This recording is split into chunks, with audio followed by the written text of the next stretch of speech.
No one trusts a 25-year-old. What does he know? There's no institutional knowledge of Ray Dunn. Good morning, everybody. Welcome to Middays with Marks on 97.5. The Fanatic on a rainy but warm Monday morning. John Marks, along with the voice you trust, Ray Dunn. Good morning, Raymond. If the voice guy says it, it has to be true. It must be true. I mean, Philadelphia will never be the same. That was true. That was true. The Middays with Marks has changed the entire city. As we say good morning to Sean Brace. Hi, Sean. Oh, good morning. Yeah, it is a little nasty out there, and apparently it's only going to get worse. We got some strong storms on the horizon making their way up the East Coast. March Madness in full swing. Team USA rolling on. And, of course, the best of the best, the birds back in our lives again. I had to put my trash cans. I have to put my trash cans in a certain spot so they don't roll. They don't get blown into the backyard. I don't know for 50-mile-an-hour winds. I was going to say, unless you're tying them bad boys down, I don't know if that's going to work. No, I have a wall but it's like a fence that I put up that you put the trash cans behind, but that doesn't stop it from the winds based on how the winds come. So I have to actually place them against it, and then that way it just blows right into the wall. Anyway, strong gusts, straight 50-mile-an-hour, man. I like this weather's the worst. I don't know. I don't know why I live here. We had our third winter. And we're going to have it again later this week. Are we? Yeah, it's not supposed to be over 50 degrees. I don't think. It's supposed to be like back in the 40s after today. I don't want that, but as long as it doesn't bring the white stuff, I'm all right with it. There will not be any white stuff, Sean Bryce. Good. If you're talking about snow, you're talking about drugs? What white stuff we talking I'm about? talking about snow that falls from the sky. None of that, please. All right, we have two teams that made the tournament. We'll talk about that. That's coming up. Kevin Willard, the head coach of Villanova. Coach. Because is that our official, is that our show team? Is that our team, Sean? Hey, I'll answer this one. That's my team. Yeah. I'm a big Coach Willard guy. I'm a big Nova supporter. You are? Yes, sir. Yeah, I mean, I've rooted for Villanova because you can root for them. However, of course, I was a big Jay Wright fan. Yeah, I'm not going to argue if you want to tie or hitch your wagon to Penn. They are a lot of fun to watch. Oh, yeah. Well, I'm definitely I would say I'm rooting more for Penn, and they have less of a chance. But, I mean, what a game yesterday. What a run by the Quakers. TJ Power. Let's go. And could you have a better name? Like such a sports name, TJ Power. We'll talk about all that. But the Eagles, it felt like, so we knew the deadline was when, Ray? It was Sunday, the Dallas Goedert deadline. They moved it to Monday. Then when they moved it to Monday, they said, all right. The deadline for the dead cap got pushed back to Sunday, and then it's like, oh, it's actually till Monday. That was the team and the player trying to get something done. And they got something done. Dallas Goedert, a 1-year, $7 million contract. He got a big signing bonus, $4+ million of that in a signing bonus. Dallas Goedert back with the Eagles for at least one more season. Anybody else surprised that it was a 1-year, $7 million contract? Dallas Goedert's coming off a career year, Sean. Mm-hmm. And coming off a career year, it's not like he's 38 years old.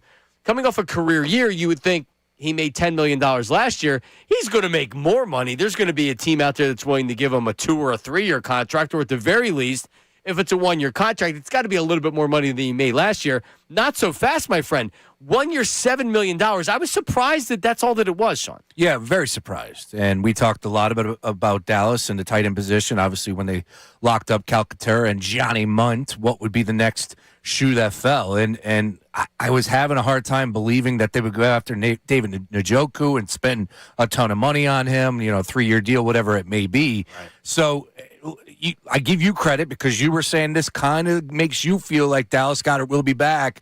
I wasn't believing it then because I thought he would get a little bit more, but I'm happy. In the grand scheme of things, I am extremely happy that Dallas Goedert is back. 60 catches last year, 591 yards, had his best year in an Eagles uniform. Oh, by the way, all he knows is the Philadelphia Eagles drafted in 2018.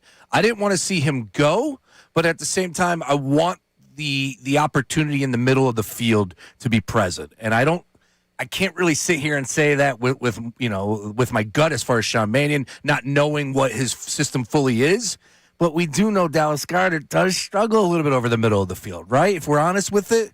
So I was kind of okay looking elsewhere, but at the same time, keeping what was working last year with Dallas Goedert in this offense, Jalen Hurts, it's a good thing, John. Yeah, because, I mean, what's the alternative? Correct. You're relying on the draft. That you don't want to do that. Not on a team that you're hoping gets back to a Super Bowl. How about Mo Alley Cox? Well, you had see. I didn't want. See, that's what I didn't want. I didn't want the guy that's like, you know, the guy's going to suck, but he's going to be your number one tight end, and you're going to have to swallow it. Like, that's just what it's going to be. It's the guy that everybody would pick up week 9 on fantasy football. You need a tight end to fill in because of the bye week with your one, and it's like you end up with somebody that you just You're getting 2 points if you're lucky. Yep, right. Exactly. Yeah, like Njoku's still out there, and you had said it, and I agree. I couldn't have seen the Eagles paying $10 million a year for multiple years for a tight end, unless you're getting the top guy on the market that you're betting that he is going to take that next step. I just like that. Where the Eagles are with having to now figure out what they're doing with A.J. Brown, and we'll talk about that coming up here next segment, the latest on A.J. Brown as it relates to the Dallas Goedert contract. But it just didn't seem like where the Eagles are that they're going to be going out and spending big on a tight end. Here's the reality. They need to draft somebody that's going to be their next tight end, and they weren't able to do that last year. Does this mean they're not going to do that this year either?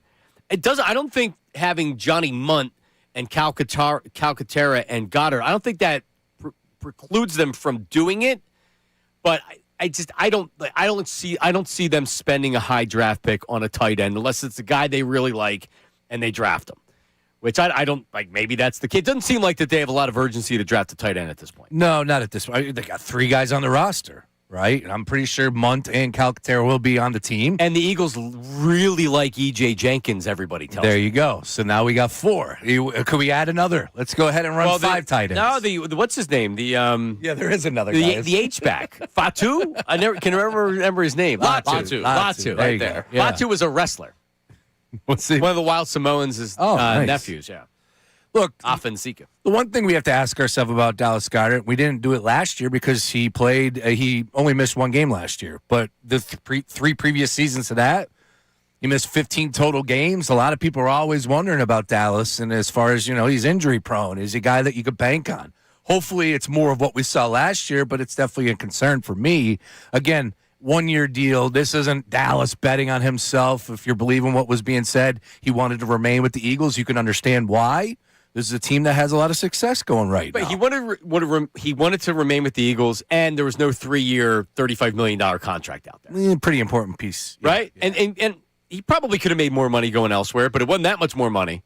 Otherwise, you take it, right? You got to pick up. You got to move. You got a nice house out there in Jersey. I don't know if he still lives with Avante Maddox, but he's got a girl. They used to live together. I know. Yeah, they were Wawa buddies, remember? No, I do not believe they still live together, Sean. They grew up. That was when they were rookies. Dallas Goedert's 31. It would be so much better if they did. Who knows? Who am I to say? So Goedert, 12 games. So going back to 2022, 12 games, 14 games, 10 games. Last year he played in 15 games. They sat him the last week, so it's not fair to say, he didn't play the. So I don't remember the other game that he missed. But to your point, when you get older, generally you don't get less injury prone. You have more injuries. So would I be surprised if we were back to the 10 or the 12 games this year? I mean, that's something you have to account for. I'm sure that's one of the reasons why his market maybe it was a little bit softer than they expected, both last year and this year. But the reality is for a team that has won a Super Bowl and been to 2 Super Bowls with Dallas Goedert being a big part of their offense, he's back. He's not over the hill. This isn't one of these things where it's like, all right, well, you're bringing him back for sentimental reasons. No, the dude's just coming off an 11-touchdown season. Led league in touchdowns as far as tight ends are concerned. So it's a good move by the Eagles. It's a no-brainer to bring him back on a short-term contract. And you know what you're getting. You know the guy you're getting. You know the teammate you're getting. You know the production that you around he's going to get.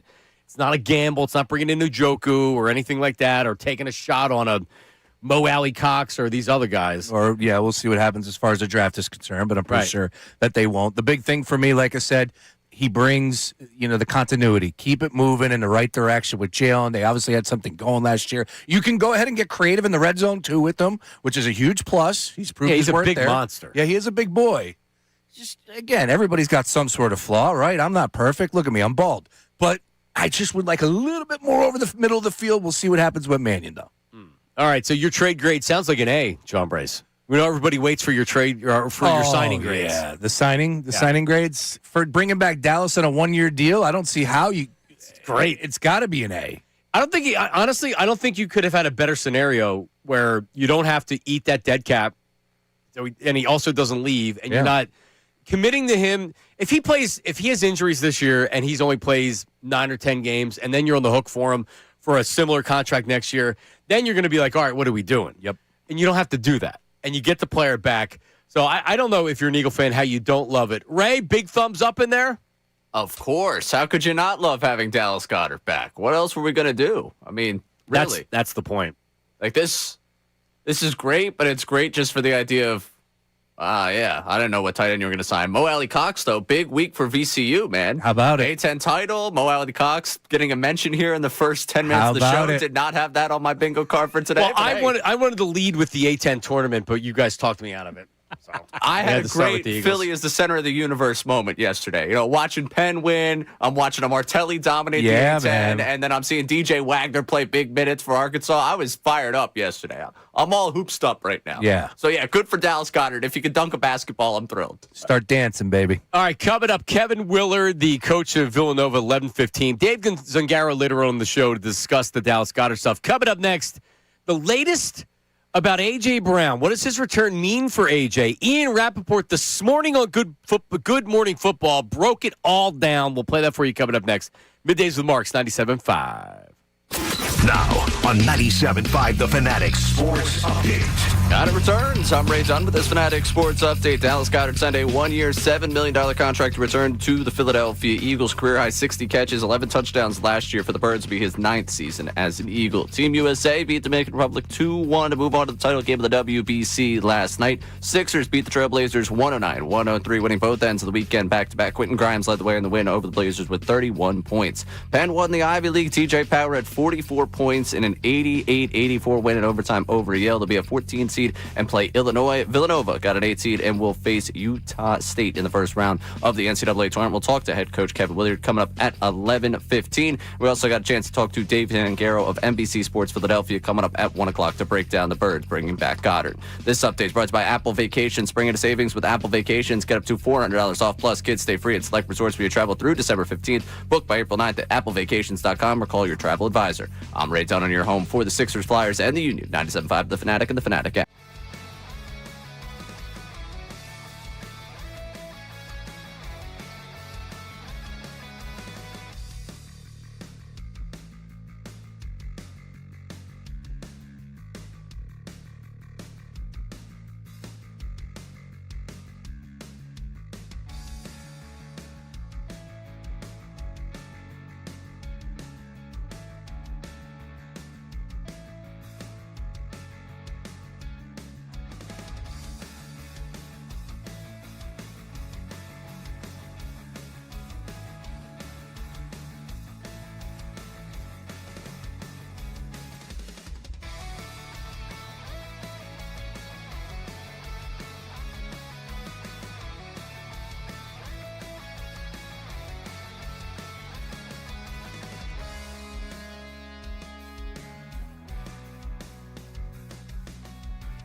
Who's back? Oh, Dallas Goedert. We played this for me when I came back from Disney. Dallas Goedert's back. Let's go. All right. So how we like to get your reaction here on the show is the text line, which is 610-632-0975. But in particular on the text line, sending us a voice text. And Sean put out a tutorial, I believe, on YouTube, and it's already got 100,000 views. How about looking that? at it. Yeah. So all you do is you can save us as a contact, or just type in 610-632-0975. If you have an iPhone, then you hit the little plus sign, which is next to where you would type, and then boom, up pops a box with camera, photo, stickers. Down at the bottom, audio. Click audio, and then it starts recording. And then you can leave it's almost like a mini phone call. And we ask that you leave your name, your location, and your occupation. And this can be about the sports subjects we're talking about. It can be telling us how great we are. It can be telling us how bad we are. Whatever it is, get it in. 610-632-0975. Totally random. When you hear stuff going on, you put the message in, and then Nate is in the back constantly monitoring the line. And if he sees the voice memo, the voice text, he grabs it, he saves it. Boom, we put it on the air. Just like a phone call, which, by the way, the preferred method of the show are still phone calls, Sean. Do we agree on that? Yeah, absolutely. Is that a show? I think 610-632-0975. Phones are open. We're also recruiting today for a spot in the knockout tournament. You represent Middays with Marks and a pair of tickets. Now, don't look now. The Sixers are red hot. Oh, yeah. So that game might be a sellout by the time we get to it. Paul George's return, baby. Oh, Speaking man. of guess who's back. Oh, that would be someday. And you know what? They might be rolling out Embiid that day, too. Why not? That would be awesome. So you get tickets, you get a spot in the knockout tournament. But as we listen, we're trying to be a diverse show, right? And we were recruiting former basketball players because we want to win the tournament. So we want to make sure that at least one of our lady listeners, our female listeners, is on the knockout team. So if you're a listener, or maybe you listen and you're like, oh, man, I'd love to, my wife is great at knockout. I'd love to get my wife, even if you're not good at basketball. All right? We're looking specifically for Ray today. The winner is going to be a female. All right? Y'all Correct. In. All those women out there listening for Sean Brace right now, we would like you guys to be recruited for Bridget our basketball Colarulo team. is not eligible. That was the next question. Tom Kincaid's wife is not eligible. I love it. But if you're married, that's fine. I mean, other than that, I don't know. Ray, you're single. I am. Right? I can confirm those reports. You guys, maybe you start a magical relationship that night. I don't think we should sell it as that. We might limit our pool here. I don't want to sell that. I'm just saying it could happen. Yeah. But let's focus on the basketball. None of that is necessary. We're just looking for, and we're going to pick from the best call or voice text. There's no just regular texting. So you need to make your case to us on the air or on the voice text. All right, which is 610-632-0975. All right, makes sense? Perfect sense. Kabish? Yep. All right, Ian Rappaport broke down this morning. Good morning, football. What does Dallas Goedert contract? What does everything mean for A.J. Brown and a potential trade? Listen. Good question, because that's really, Kyle, the other big part of this thing. Because the void date got moved back so many times, people assume that, all right, it is one for the other. First of all, A.J. Brown's situation, I would say at various times over the last 3 days, looked like one thing was definitely going to happen, and then it was clear something else was going to happen. Like, there were various points that I really firmly believed A.J. Brown was going to be traded. And there were, originally I would say there were 4 teams that were interested that Brown would really like to go to. In the end, probably 2. The Rams were one, and they looked into it deeply. Ultimately decided it was not for them, and they are essentially, as far as I can tell, out on this situation. The New England Patriots, who have had consistent dialogue with the Eagles and A.J. Brown, they are still in it. Now, part of the problem here, and the reason why the cap number was such a big thing, if the Eagles traded A.J. Brown now, it would be $40 million gets accelerated into their cap in dead money. If they do it after June 1st, it's just $20 million. There you go, which we've been talking about forever. So it's interesting, the Rams, because that was brought up last week, and it didn't make a lot of sense. And then more reporting had said that they were shopping Devontae Adams. So it would have been contingent. We trade Devontae Adams, and then we trade for A.J. Brown, and we trade a draft pick or whatever. So now you have more of not a long-term – it's not going to be your long-term guy, but really a good balance. Puka Nacua is a stud, high-volume guy, one of my favorite players in the NFL. And then you have A.J. Brown, who is a dynamic player that now you have Matt Stafford, and you're really going for it. So it would make sense from that standpoint. If I'm the Eagles, I wouldn't trade him to the Rams. Unless they're offering first-round draft picks and much better packages than anybody else.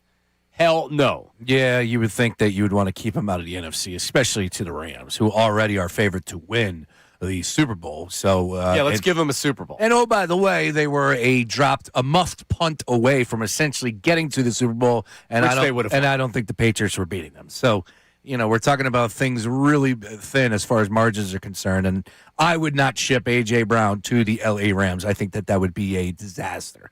If he wants to go to New England and you want to make that happen, we all want to make AJ happy or see him happy, then go ahead and do it. That's where it started. That's why we're continuing to talk about this. And oh, by the way, everybody is still talking about it. It's going to be painful. Yep. That was Ray's reaction to the whole thing was like, oh my God, we're going to be talking about this in the June. I mean, you can make a trade at the draft and then it's just contingent post-June 1st with everything. So it's not like you can't make a trade around the draft. So that's what I expect it to happen. But you could be dealing with 2027 draft picks because the Patriots are going to want to know whether they draft a wide receiver or not. The Eagles are going to want to know whether they're drafting a wide receiver or not. They got turned down by Mooney, who went to the Giants instead of the Eagles. Saw that. So if everybody's sure A.J. Brown's going to get traded, and I know there's a lot of people out there that are still saying, well, he's never said he wanted to be traded. If we agree that it's most likely he gets traded or there's a better chance he gets traded than he doesn't get traded, who are the wide receivers on the team right now? So it's really important that we know that sooner than later. And I would have to think that the Eagles want to draft a wide receiver pretty much regardless in this draft. Yeah, I definitely believe. But the Patriots also need to make sure that they're getting a wide receiver for their team. They were just in the Super Bowl. That's why I was fully under the impression that this was going to take time. However, one of the things that I was talking myself into is like, yeah, free agency, you want to know what you have. So if you have A.J. Brown in your roster, that eliminates a huge hole. And then obviously the capital, the money that you have to spend to get him in there, that's going to change some things for a team like the Patriots. And it didn't happen. We understand that dollars and cents, of course, June 1, everything that comes with that date. So here we are. But this is how it's going to be. And again, like I said, I was scanning this morning, seeing what happened over the weekend, what I missed. I was kind of active. I was a little all over the place. You were active. Yeah, feeling good, feeling great. How do I look? Do I look all right? You're still hungover from Friday? I won't lie. I can't hang like I used to.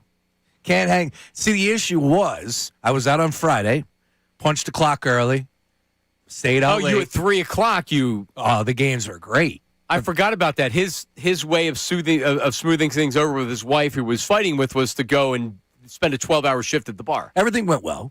Good. However, until the next the bar?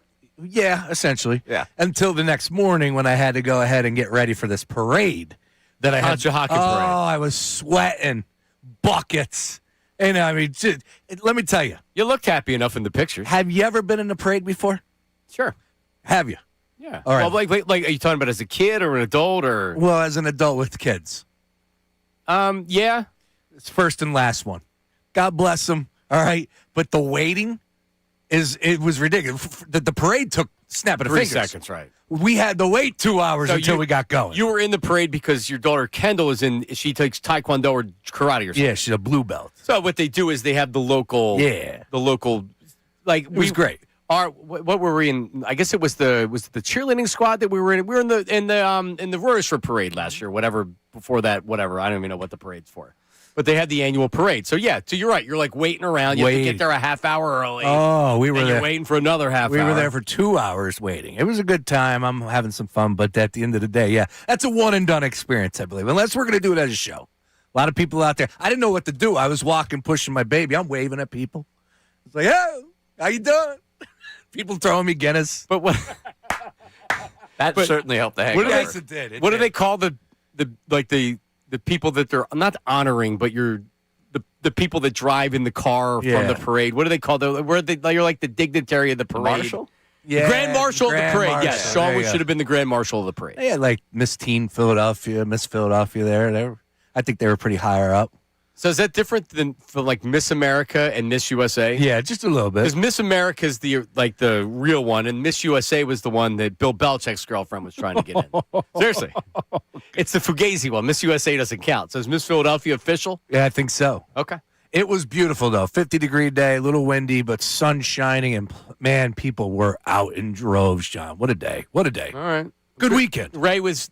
I think Ray was with you as far as being out all day. Yeah, yesterday was tough. I feel better today, but yesterday I was in dire straits when I woke up. Little much. Overdid it on Saturday. Yeah. There you go.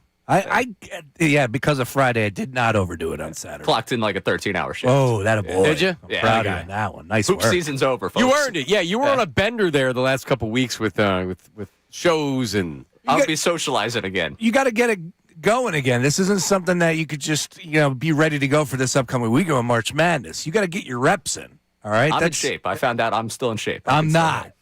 You know what? I need another 10-hour day. You want to go out tonight? Too old. Too old, man. Too old. All right. Well, A.J. Brown, I'm still standing firm at 95%. I am so sure that this is still going to happen. If you ask any of the insiders around the NFL, they all pretty much say the same. Everybody expects him to get traded. Most people expect him to get traded to the Patriots. Although, I could see other teams kind of sneaking in. What Howie's going to now do, I believe, is now he's going to start talking some other teams in the like the Ravens and DaCosta, that mess down there. Like you're telling me that A.J. Brown for a second-round draft pick and a fourth next year doesn't make a lot of sense? You kidding me? You're trying to win a Super Bowl? Right? And then with that, then you start planning BS with these insiders that take it because they're just pawns, and now you start stirring the pot. Because you look at, like, Scott Boras. Scott Boras has done this for years. There's no market for a player. Let me go make up a market.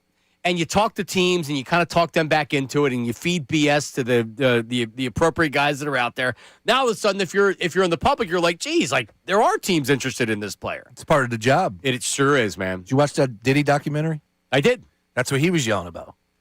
Like, I need you guys to hit the timeline. What are you doing? Yep, for sure. A little different ball game, but still. And they did. Yeah. No, it worked. You're right.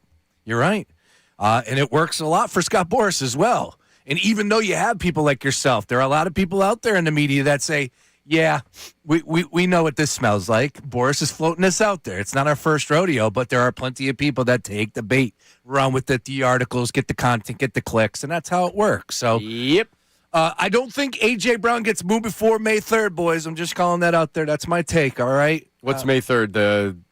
The draft? No, A.J. Brown Youth Football Camp going down in Allentown, Pennsylvania. Ooh, that's right. I just don't think it happens. Ray? J. Bernie Crum Stadium in Linden Street, Allentown, Pennsylvania. We've already signed Ray up. He's going to shave his beard and act like he's a camper, and then he's going to come out with the microphone and start peppering him with questions. I'm showing up with a copy of Inner Excellence. That's how I'm going to get to good. it. That's good. I got questions about life, Mr. AJ. Hey, son, what position you play? Yep. To Ray. All right. There was a video from the weekend. I'm careful as I just put it out there. Like I'm an idiot. But he rode a ride. Did you see this? He went on a roller coaster. A.J. Brown. AJ did? I hope this was just recently. I believe it was because I never saw it, and then I did a real quick search. But, yeah, and he was struggling with it. Let's just say that much. So my man's out there going live on Instagram, showing people he's having some fun. He was on a roller coaster. Where was he? Let me go ahead and pull that. Is this like Clementon Park or somewhere local? Not a lot of not really roller coaster season in the Northeast. Although I suppose they're always open, right? I don't think they shut down. No, this isn't from this year. No, yeah, this is Nice work. Yeah. I was going to say normally you check it before you say it. Misread the calculations. Just a little bit. We do things differently on the show for everybody. That was my field test. I'm 0 for 1. It's a Monday. Just wipe that away. All right, that didn't happen. Yucky. Yeah. A.J. Brown, though, from last year in May of 2025, not a fan of roller coasters. Not a fan of roller coasters. He's not? No. Are you? I haven't been on one in a minute, but heights get me bother me now more than ever. You know what I can't do? The tilt-a-whirl. When I was a kid, it'd be like, that's a wimpy ride. You know, it just kind of goes around, the old carnival ride, the tilt-a-whirl. I don't throw up, but I come close to throwing up after it. I can't spin around. I can do heights. I don't want to do the loop. I don't want to go to Goedert Adventure and do the loop. No. Loop. I can. And for the most part, I'm not affected by that. But anything that's spinning around in circles is tough. 2 weeks ago, I went to Dave & Buster's, rode the Top Gun ride. I got dizzy. That's right. You texted us. I had to pull Kendall to the side and go, all right, wait, I got to sit here for a second. That was embarrassing. My 6-year-old daughter's dragging me to go get tickets, and I can't move because I'm dizzy from Top Gun, where I thought it was Iceman. Did you ever have vertigo before? I think I did then. No, I did, because I did. Came out of nowhere. Kind of weird. That's what happens when you get I just had motion sickness. That wasn't vertigo, I guess. No, but it's the same kind of but they say when you go on the rides at Disney, they're saying like if you have vertigo or neck or shoulder or back, they give you all these things why you shouldn't do it. It's like, well, I've had vertigo before. That's a great ride. That Is it? Top Gun? Unbelievable. Never even seen it. This thing is huge. Yeah? I would imagine putting that thing in your garage, your neighborhood would be lining up. I bet. Just what I don't need is people trying to. Yeah. That's what you're gonna buy a ride to put in your driveway so everybody comes over. Come on over. All right, we're gonna have the text line here for something on Howie season. Here we go. Hey, Johnny. It's Tony in Northeast Philly, the flooring guy. It seems like Howie season is back. With the Dallas Goedert signing, creates another $6-7 million in cap space, allows the Eagles to have, I believe, what is being reported, almost $40 million. So AJ is a doable trade option now rather than waiting until June 1st. And also you have an availability to go get a Max Crosby, a Josh Sweat, a Grenard, so that edge rusher that's desperately needed. Yeah, he's right. I agree with him. Good call. They need an edge rusher. Oh, yeah. A couple good names, too, that he just dropped to get. We know some of them has to take place via trade. Actually, I think all three, what he just mentioned, has to come via trade. Yep. But still, it's a need. So they have to make some moves there. I've seen some I see some of the local reporters, and we'll ask Zangaro about it at 1 o'clock, that says that Sweat is like, it's not really realistic. I don't know why they say that. Maybe the Eagles aren't in. Sweat's not going to come particularly cheap. No. He's kind of a career year. Yeah. And it's not like that's a one-year wonder. He's had double-digit sacks multiple years. He's a stud. Yeah, he really is. He had a great year last year in Arizona. It makes sense why they would want to trade him. They're in a rebuild. They don't know who the hell is their quarterback. But, yeah, man, I'd be interested. Listen, I'm willing to give up for an edge rusher. For the elite guy, I'd give up a first-round draft pick in a second. For one of the other guys, is Sweat worth a second? Is Grenard worth a second? Because that's what they're talking about with Grenard. They say a day 2 pick, which doesn't necessarily mean a second. A third? I don't. You look at his numbers, and it's like, all right, not that he wouldn't be an upgrade over what they have. He would, but is that really the kind of guy that you want to give a new contract to? More or less, you're just selling for the best thing that's available on the market. That's not a guy they targeted. He was mentioned as a backup in case they didn't get any of these guys like Phillips or like Crosby or making another trade.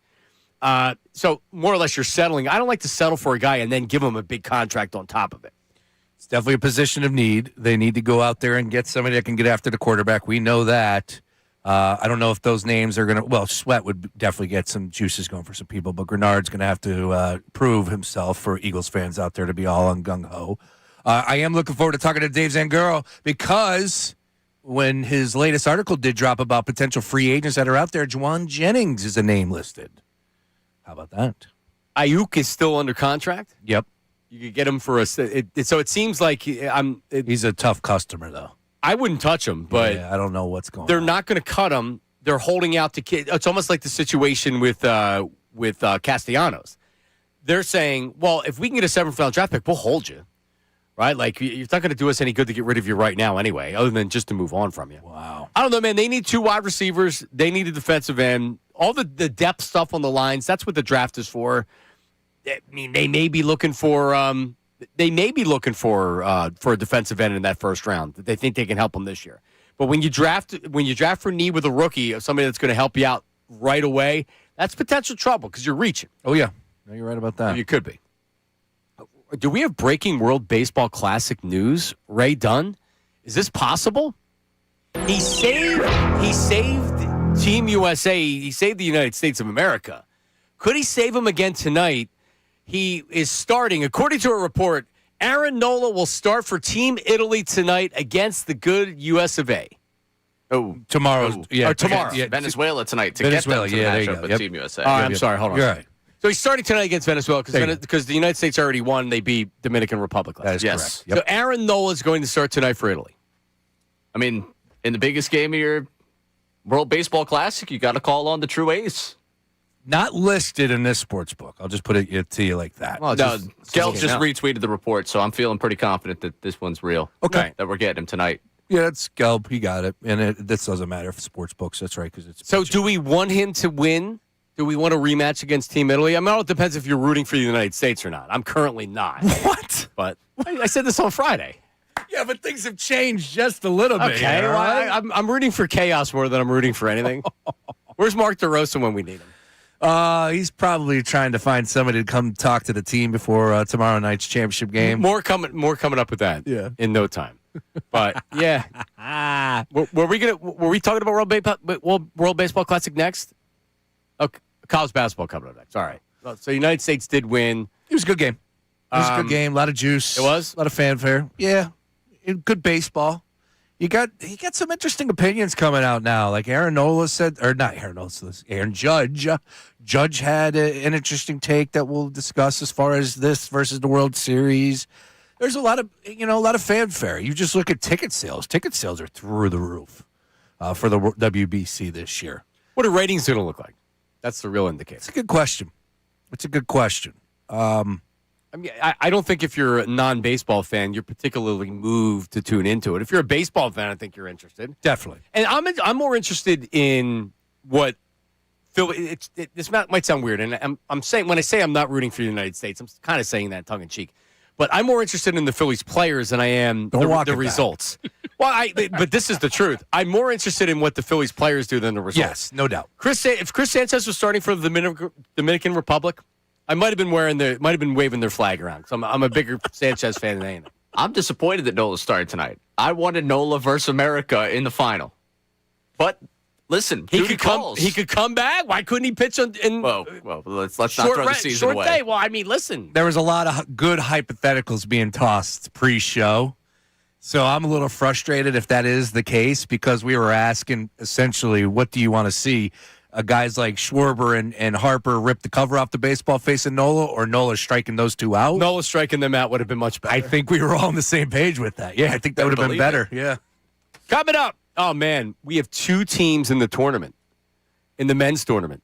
How about that? What a game yesterday with Penn. We're going to talk to Kevin Willard, the head coach of Villanova, coming up at 11:15. But the tournament gets underway on Wednesday. Is that when the play-in portion happens? Starts tomorrow. And Wednesday, though, there's games. Okay. Tuesday and Wednesday. I know Lehigh's playing on Wednesday. So, we get the bad boy going on Thursday, 12:10, 12:15, I think, first game. Ray, did you do your bracket yet?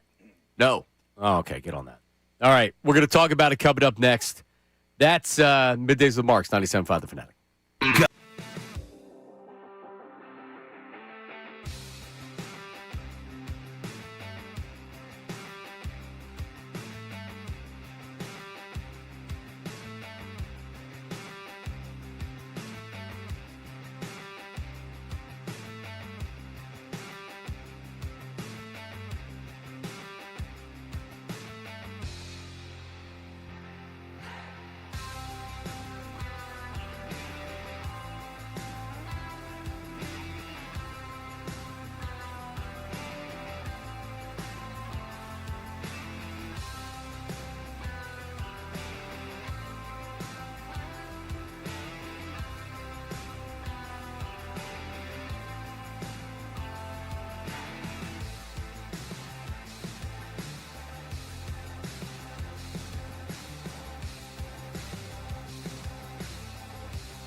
Marks and Brace, Raymond Dunn.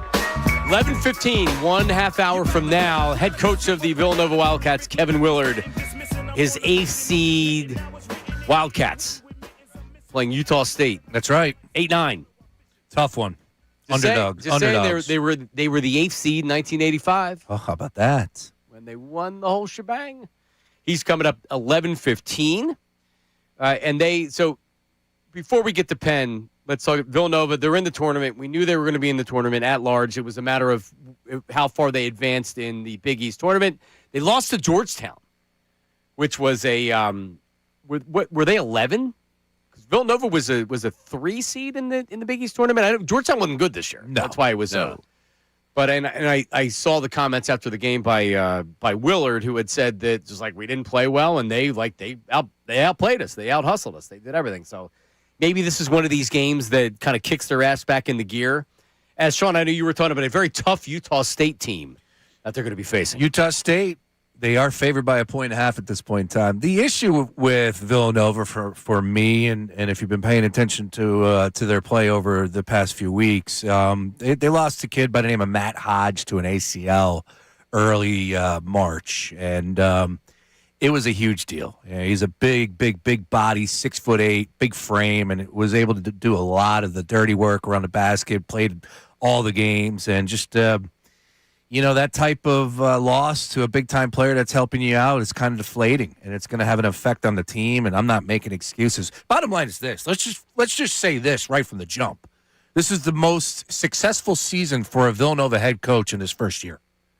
They're back in the dance. No matter what happens this week against Utah State, Yeah, they're back. they are so much better off bringing Willard and, of course, everything that has come with him.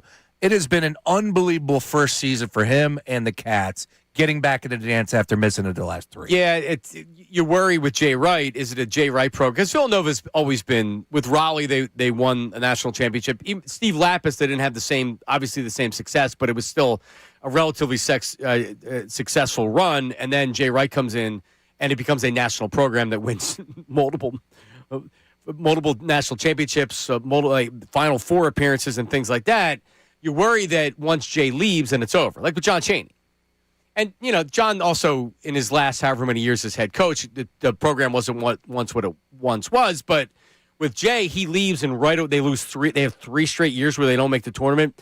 That's one of these things where it's like, oh, my God, is it over? And then it was a great hire by Villanova to get Willard. Fantastic hire. It's his 8th tournament appearance. Of course, he was at Seton Hall, had a really successful run with them, of course, with the Terps as well, when he made it 3 straight seasons. I think 3 straight, if I'm not mistaken, I read this morning. And then just first year and being, close to that program with what I was doing at my previous stop, there were a lot of question marks. And it's just not as easy as, hey, bring in a new coach and all of a sudden you're going to have all this money to spend. That's not how it was. This dude knows what he's doing.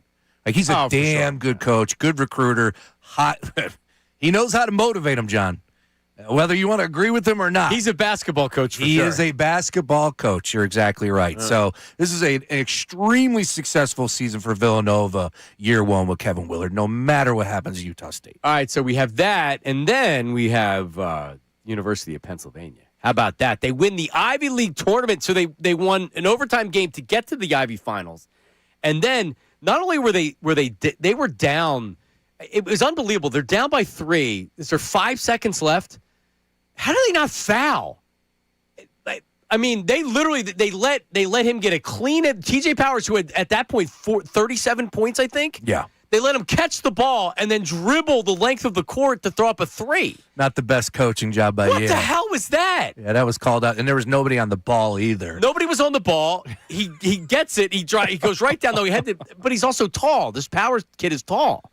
And a great release point. That jump shot, way too high for guys to really get a good shot at blocking it. So TJ Powers. So what do we have? The overtime, the tying shot. All right. So Power gets the ball. 5 seconds left. Here's how it sounded. This is Matt Leon on the Penn call. Here it is. The inbound to Power up the right sideline against Simmons. Power will rise up. Right wing 3 for the tie. Got it! He made it with 1 second left. Inbound Mullen throws it up. No! Off the back of the rim. And we will go to overtime. time. That one almost went, too. Yeah, it did. Hit the back iron That was a heave. from three-quarters court. Dude, if that would have fell, oh, my goodness. Well, it's like Tom McCarthy. Maybe we'll play it later. In what game was that he was doing? That was the... It was back. It was Was it 8-10? Yeah, VCU Dayton. I want to say you're correct.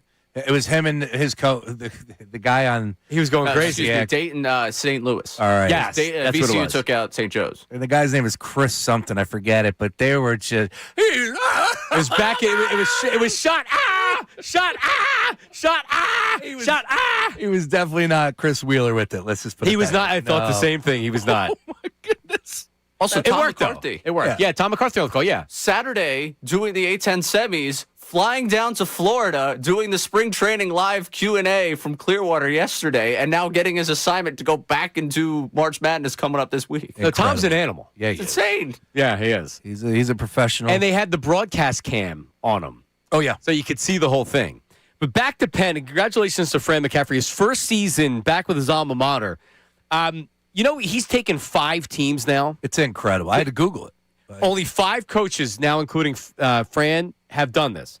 Lehigh, UNC Greensboro, Siena, and I remember him with Siena. I vaguely remember him with Lehigh because that's where my grandfather went to Lehigh. Iowa, which he was in Iowa for a long time, and then now his first season back at the University of Pennsylvania. And man, it just shows you, like you were just talking with Willard, it shows you what good coaching in basketball can do for you, man. Because this isn't all they funneled a bunch of NIL money in. They can't pay the players in the Ivy. no, not like that. Yeah. But they got a kid that went to Duke, and then he went to Virginia, and then they fired the coach, and McCaffrey had been recruiting him at Iowa, and he said, I'm not telling him no again. So he followed him to Penn, and this kid went to Duke. So that tells you the kind of level of talent you're getting from him. 44 yesterday in a conference championship game, and just an unbelievable performance. But you're right about Fran. And, oh, by the way, when we go into March Madness, I always remember it's a television show, as Scott Van Pelt likes to say. Look for the storylines. Fran going up against Illinois. There was a little back and forth on the sideline one time. There's not the best blood, let's just put it that way, between that university, that program, and Fran McCaffrey. So pretty funny stuff there. Fran's another basketball coach, another maniac. Oh, yeah. I mean, They're all maniacs. Tell me one that isn't a maniac. I know. Right? One's coming up at 11:15, and a good one. I love it. It's the best time of year. I'm so excited. I can't wait. This weekend was so much fun. We had a lot of great games, a couple upsets go down. Not a lot of shocking, teams where they were seeded or didn't get in as far as the field of 68 is concerned. So I think the selection committee did a bang-up job loving these first games. But it is intriguing because there is interesting numbers, stats being tossed around by essentially telling you why. I'll give you one real quick. The change of the game where we're at. This is from my guy Stuckey at the Action Network. The lowest spread for a top 4 seed at the moment is minus 13.5. We have never had a tourney where all 16 are double-digit favorites. It's pretty wild, and it speaks to the new era that we have entered. Ooh. But that's good because people that are betting this or have their brackets, you're going to help them out with. A lot of change with the NIL. All right, coming up, World Baseball Classic semis. Are you all in on Team USA? Or are you not watching? Plus, Bryce Harper said Team USA being the villain of the tournament. Ooh. That's coming up next. Middays with Marks, 97.5, The Fanatic. All right, let's talk about my hair for a second. I got the freshie. I was at Razor Bar on Friday. Got the fresh look. I actually have to take a little selfie and put it out there. But that's and believe me, Razor Bar. Emily's great up at Razor Bar. This is all about Morgenstern hair restoration. The best results if you're experiencing hair loss, and we talk about all stages of hair loss, whether you're bald, whether you're balding, whether you're starting to notice that you're really thinning, whatever it is, it's not a one-size-fits-all situation, right? Everybody's a little bit different. That's why you contact Morgenstern Hair Restoration. If you want to go transplant like me, best in the business, most experience, most success, over 30 years of experience, the Morgenstern team. They did my hair transplant. My results are amazing. You can see my before and afters at their website, on my Instagram page, John Marks Media, JONMARKS Media. You can also DM me. Send me a DM. Many, many listeners have sent me DMs on my social saying like, hey, send me some pictures of your experience. What does your hair look like right now? What's a before and after picture? What's the procedure like? I'll answer questions. I'll question answers. Whatever you want, just DM me on my socials, John Marks Media. But listen, you can call them. 610-831-HAIR. All stages of hair loss. So they have other non-invasive, no needles. It's called Amated. If you're starting to thin and you're like, hey, I'm not liking where it's going, you can stop the hair loss in its tracks. Men and women, all stages of hair loss. Support your hair. 610-831-HAIR. The website's Morgan Stern Hair. That's Morgan with an E. MorganSternHair.com. Now on 97.5 The Fanatic Sports Update. Got it returns. I'm Ray Dunn with this Fanatic Sports Update, and it's brought to you by Uber Eats. Philly hungry? Good thing Uber Eats has a great deal waiting for you at Coco's Cookies and Creamery. From now until March 31st, get a buy one, get one free deal on the milkshake, all on the Uber Eats app. Order now only on Uber Eats. Terms apply. See app for details. Dallas Goedert signed a 1-year, $7 million contract to return to the Eagles at a career-high 60 catches, 11 touchdowns last year. Returns for his 9th season as an Eagle. NBC Sports Philadelphia's Dave Zangaro will join us coming up at 1 o'clock to break down everything going on there.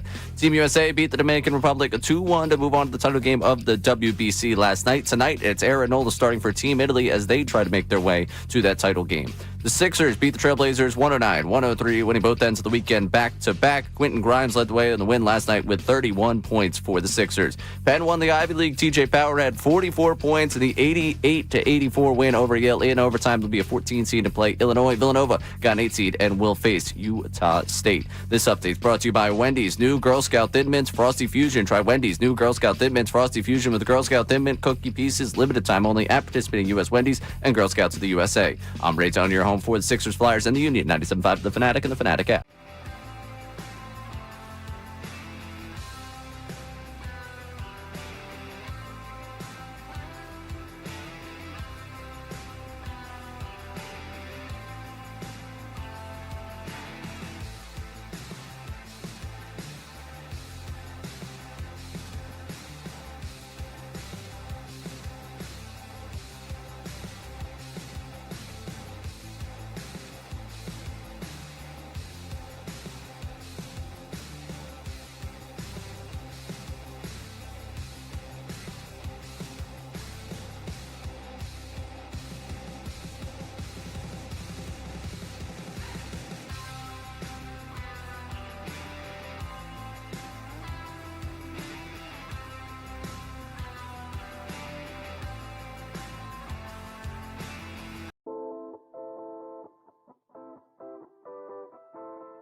Davis Honda text line.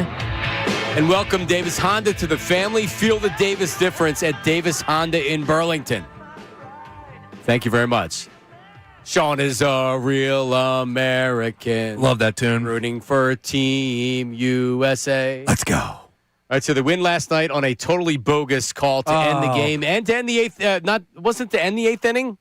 I wasn't watching the game. I'm not going to make stuff up. Look, at the end, Juan Soto was called out on a strike 3 that was good 4 or 5 inches low. And then Perdomo to end the game. yeah, Perdomo. Right, with a runner on third. Yeah. It's a hell of a pitch, though. Just saying. I know everybody wants to challenge everything, tapping a It hat. was a hell of a pitch. It was considerably low. But it was a nasty little Of course it was. sinker. What was amazing was that he didn't swing at it. Correct. Yeah, I mean, Yeah, no, it was he's a nasty tough batter. pitch, Yeah, man. tough batter to strike out. You never want to see it like that, especially runners. Look, they have no one to blame but themselves. I had an image earlier this morning where they literally had runners in scoring position with 1 out 4 times. Yeah, you're right. So you can. Yeah, I mean, who knows what happens after that? But it's like you hate to see something end like that. Like it seemed like didn't one of the Dominican players say that it'd be more important than winning a World Series? So, somebody said something Julio similar to that. Rodriguez said Yeah, correct. Yeah. So that obviously that meant something to them in their country, and to see them lose like that sucks. But like whatever. Judge called the atmosphere bigger and better than the World Series. How about All right. that? Great That's really an indictment on The World Dodgers and Series, the yeah. Yankees, on the World Series. their fans. Yep. I don't know. I mean, like I've been paying attention. Obviously, I'm a baseball fan. I think it's like I don't know. Like it's been fine. I've watched some games. I haven't watched some games. I've checked in. I was on was it Saturday? I was at the bowling alley, and I was watching Team Italy win their game there. Japan was upset by Venezuela, so there were 2 upsets. The Italy and Puerto Rico was almost a dead heat, but Japan was a favorite over Venezuela. Right now, you can give Italy plus 1,300 to win it all. That's a good price. Not bad. Yeah. Not bad at all. They already beat USA, but they got to win 2 more. Here is Bryce Harper. Has Team USA become the villain of the tournament because they're not having fun? I don't know. Here's Bryce Harper. I don't know about a villain role. I don't think any of us really thought about that. It's funny to think about the American way of baseball and the Dominican way of baseball and all this kind of stuff. But it's awesome to see all these cultures come together from Asia to Latin countries to America. Like that's what's so great about our game. Japan plays a certain game. America plays a certain game. Latin American countries play a certain game. And we're all in this tournament feeding off of playing a great game. And that's what makes our game so great. There's so many different cultures that play this game. I can't dance a lick like Tatis can, but I have fun playing this game. You know what I'm saying? So, I think it's such a storyline for all you guys, comparative to us. And we're just going out there enjoying the game that we play. Yeah, I mean, I don't see him as a villain or anything like that. I don't know. I mean, it's fine.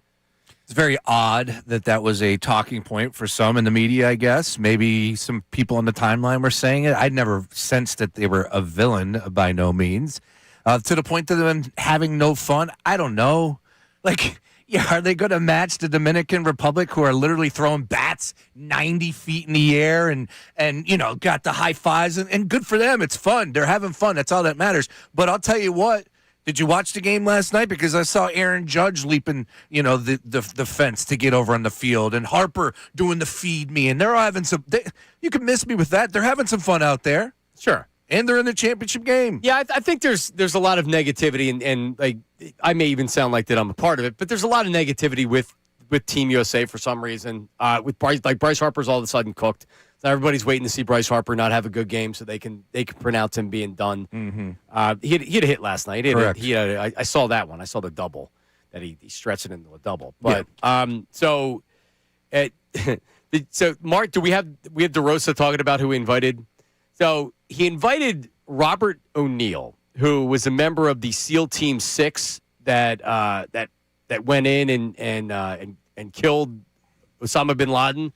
Osama. So you want to get pumped up for a game? Let's get some SEAL Team 6s in there that killed. So here's DeRosa being asked about the whole thing. Here it is. Well, that was my decision to bring him in, and he was brought in actually a couple of days in Houston. It wasn't before the Canada game. I think for me, there has to be. You never want it to get lost why you're doing this, whatever that why is, and a lot of people like Paul Skeen said to me when he signed up for this, I want to do this for every serviceman and woman that protects our freedom. And that's why we wear USA across our chest. And I just thought it would be like a time to kind of redirect and get those guys to understand that although this is an unbelievable event and you're getting a chance to share a locker room with the game's greats, there's a reason why you're doing it and a reason why people protect our freedom at night. And I just wanted to honor that. So that's why he came in to talk. Now, some reports out there before the title game, they're going to bring some actual members of Al-Qaeda into the clubhouse and really have some urgency for the United States players to. Anyway, I have no issue with. I mean, the guy. Whatever. Yeah, the guy has some questionable things that he said and have done. Whatever. Yep. I have no problem with trying to bring somebody in and speak to him and whatever. I have no problem with it. Yeah. Unfortunately, DeRosa, I think, is the one that maybe has made a lot of people turn. 'Cause I've heard a lot of people say, I'm almost rooting for the United States to lose because of the dummy manager that didn't realize that they needed to win the game. He's very lucky that they were able to advance. You're right about that. You got one job. You got to know the rules. But it's also another job for him is you got to know your team. And clearly he does. Throwing Henderson in there yesterday, he hits a home run. That was a big-time move against Severino, having the success that he had. So he deserves some credit on that one. And they're still playing, and they're in the championship game. So if he's able to – what do they get, a trophy, a gold medal? What do they get? I don't even know. They've won it before. I'm sure they get something. All right. Well, right, what do they get? He's holding it up. A hunk of metal. There it is. Give him the hunk of metal. They're the champions. And if that's the case, then everything that everybody was saying about him negative, that's fine. That's one man's opinion, but he got the job done, and that's all that matters. He knows his team. Yep. Got them believe him. He did kind of screw this whole thing up a little bit. Oh, yeah. Because, I mean, the way the brackets now played out, like, you got that Dominican Republic game as the semifinals. Japan got upset. Like, what they were building for the must-see TV, like, I don't know, is Team USA versus Italy going to... It's actually worked out to where they can win. If you care about winning, right. It's worked out for them. Dumb luck. But until Italy beats you. Which could possibly happen. Again, they seem to be riding some momentum here. It seems like they're a good team. And Aaron Nola will start for Team Italy. Yeah, I'd have to dig a little bit deeper as far as some of the pictures, but they're playing. They're still in it for a reason. They are a good team.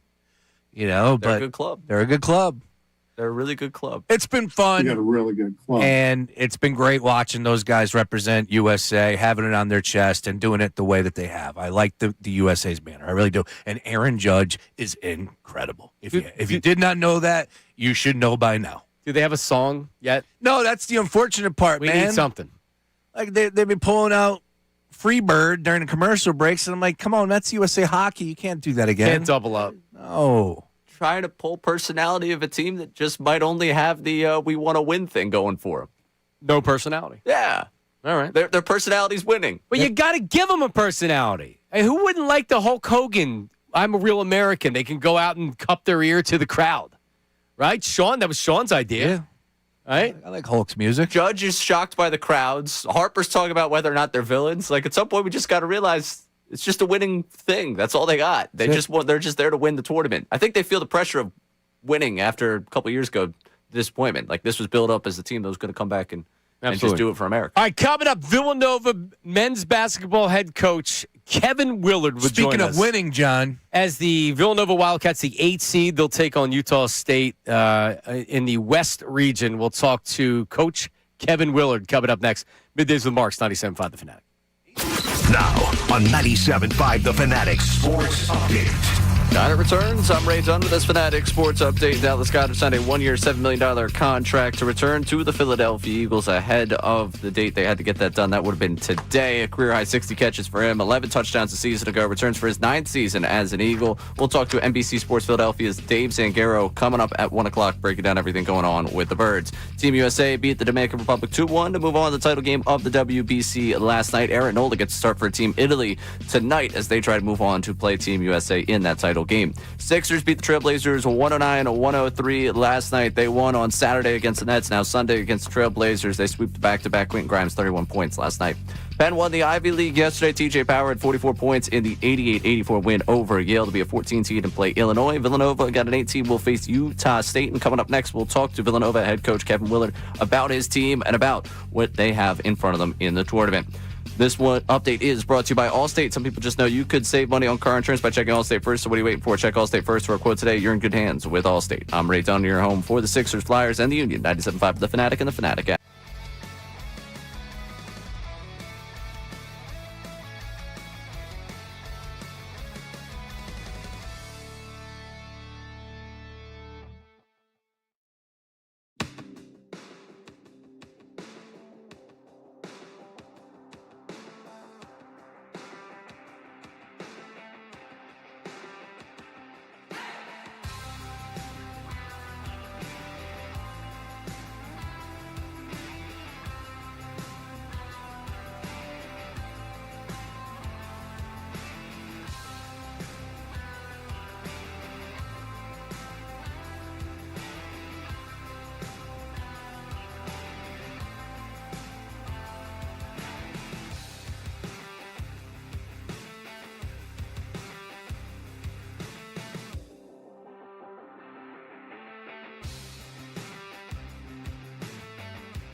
The head coach of the Villanova Wildcats, they will take on Utah State in the West Regional, a 4:10 tip-off on Friday.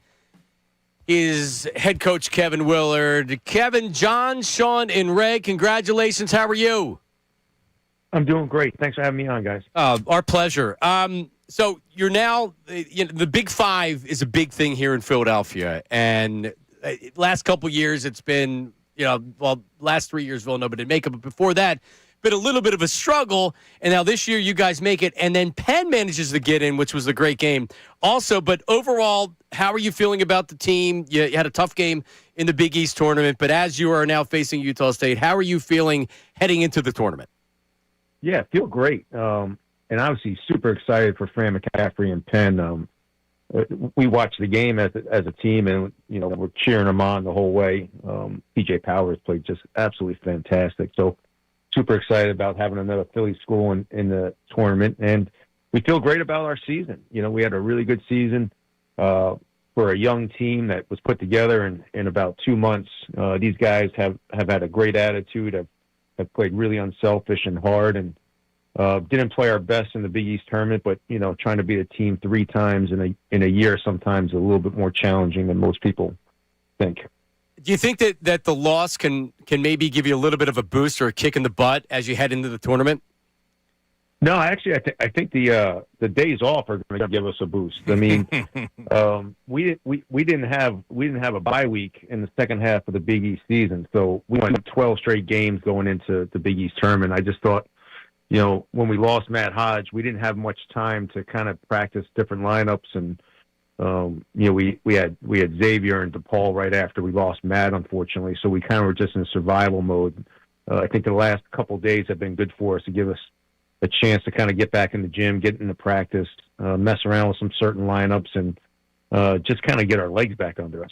Coach, back into dance. Congratulations. And, of course, taking over for Villanova, most successful year one as a head coach for Villanova, and that's something to say. We know about the greats that have coached at university, have been involved with that program over the years, so nice work there. But I saw a comment yesterday on my timeline where you said, getting back into the dance, you put a lot of pressure on you and your staff to make that happen just after 1 year. It's not easy. It's got to be extremely difficult with the changes in the NIL and everything going to a new program. But what type of pressure did you put on yourself? Is it just words? Yeah, I mean, was it a change? What was it? No, I mean, when I took this job, I understood, what a great program this is, what a great university this is.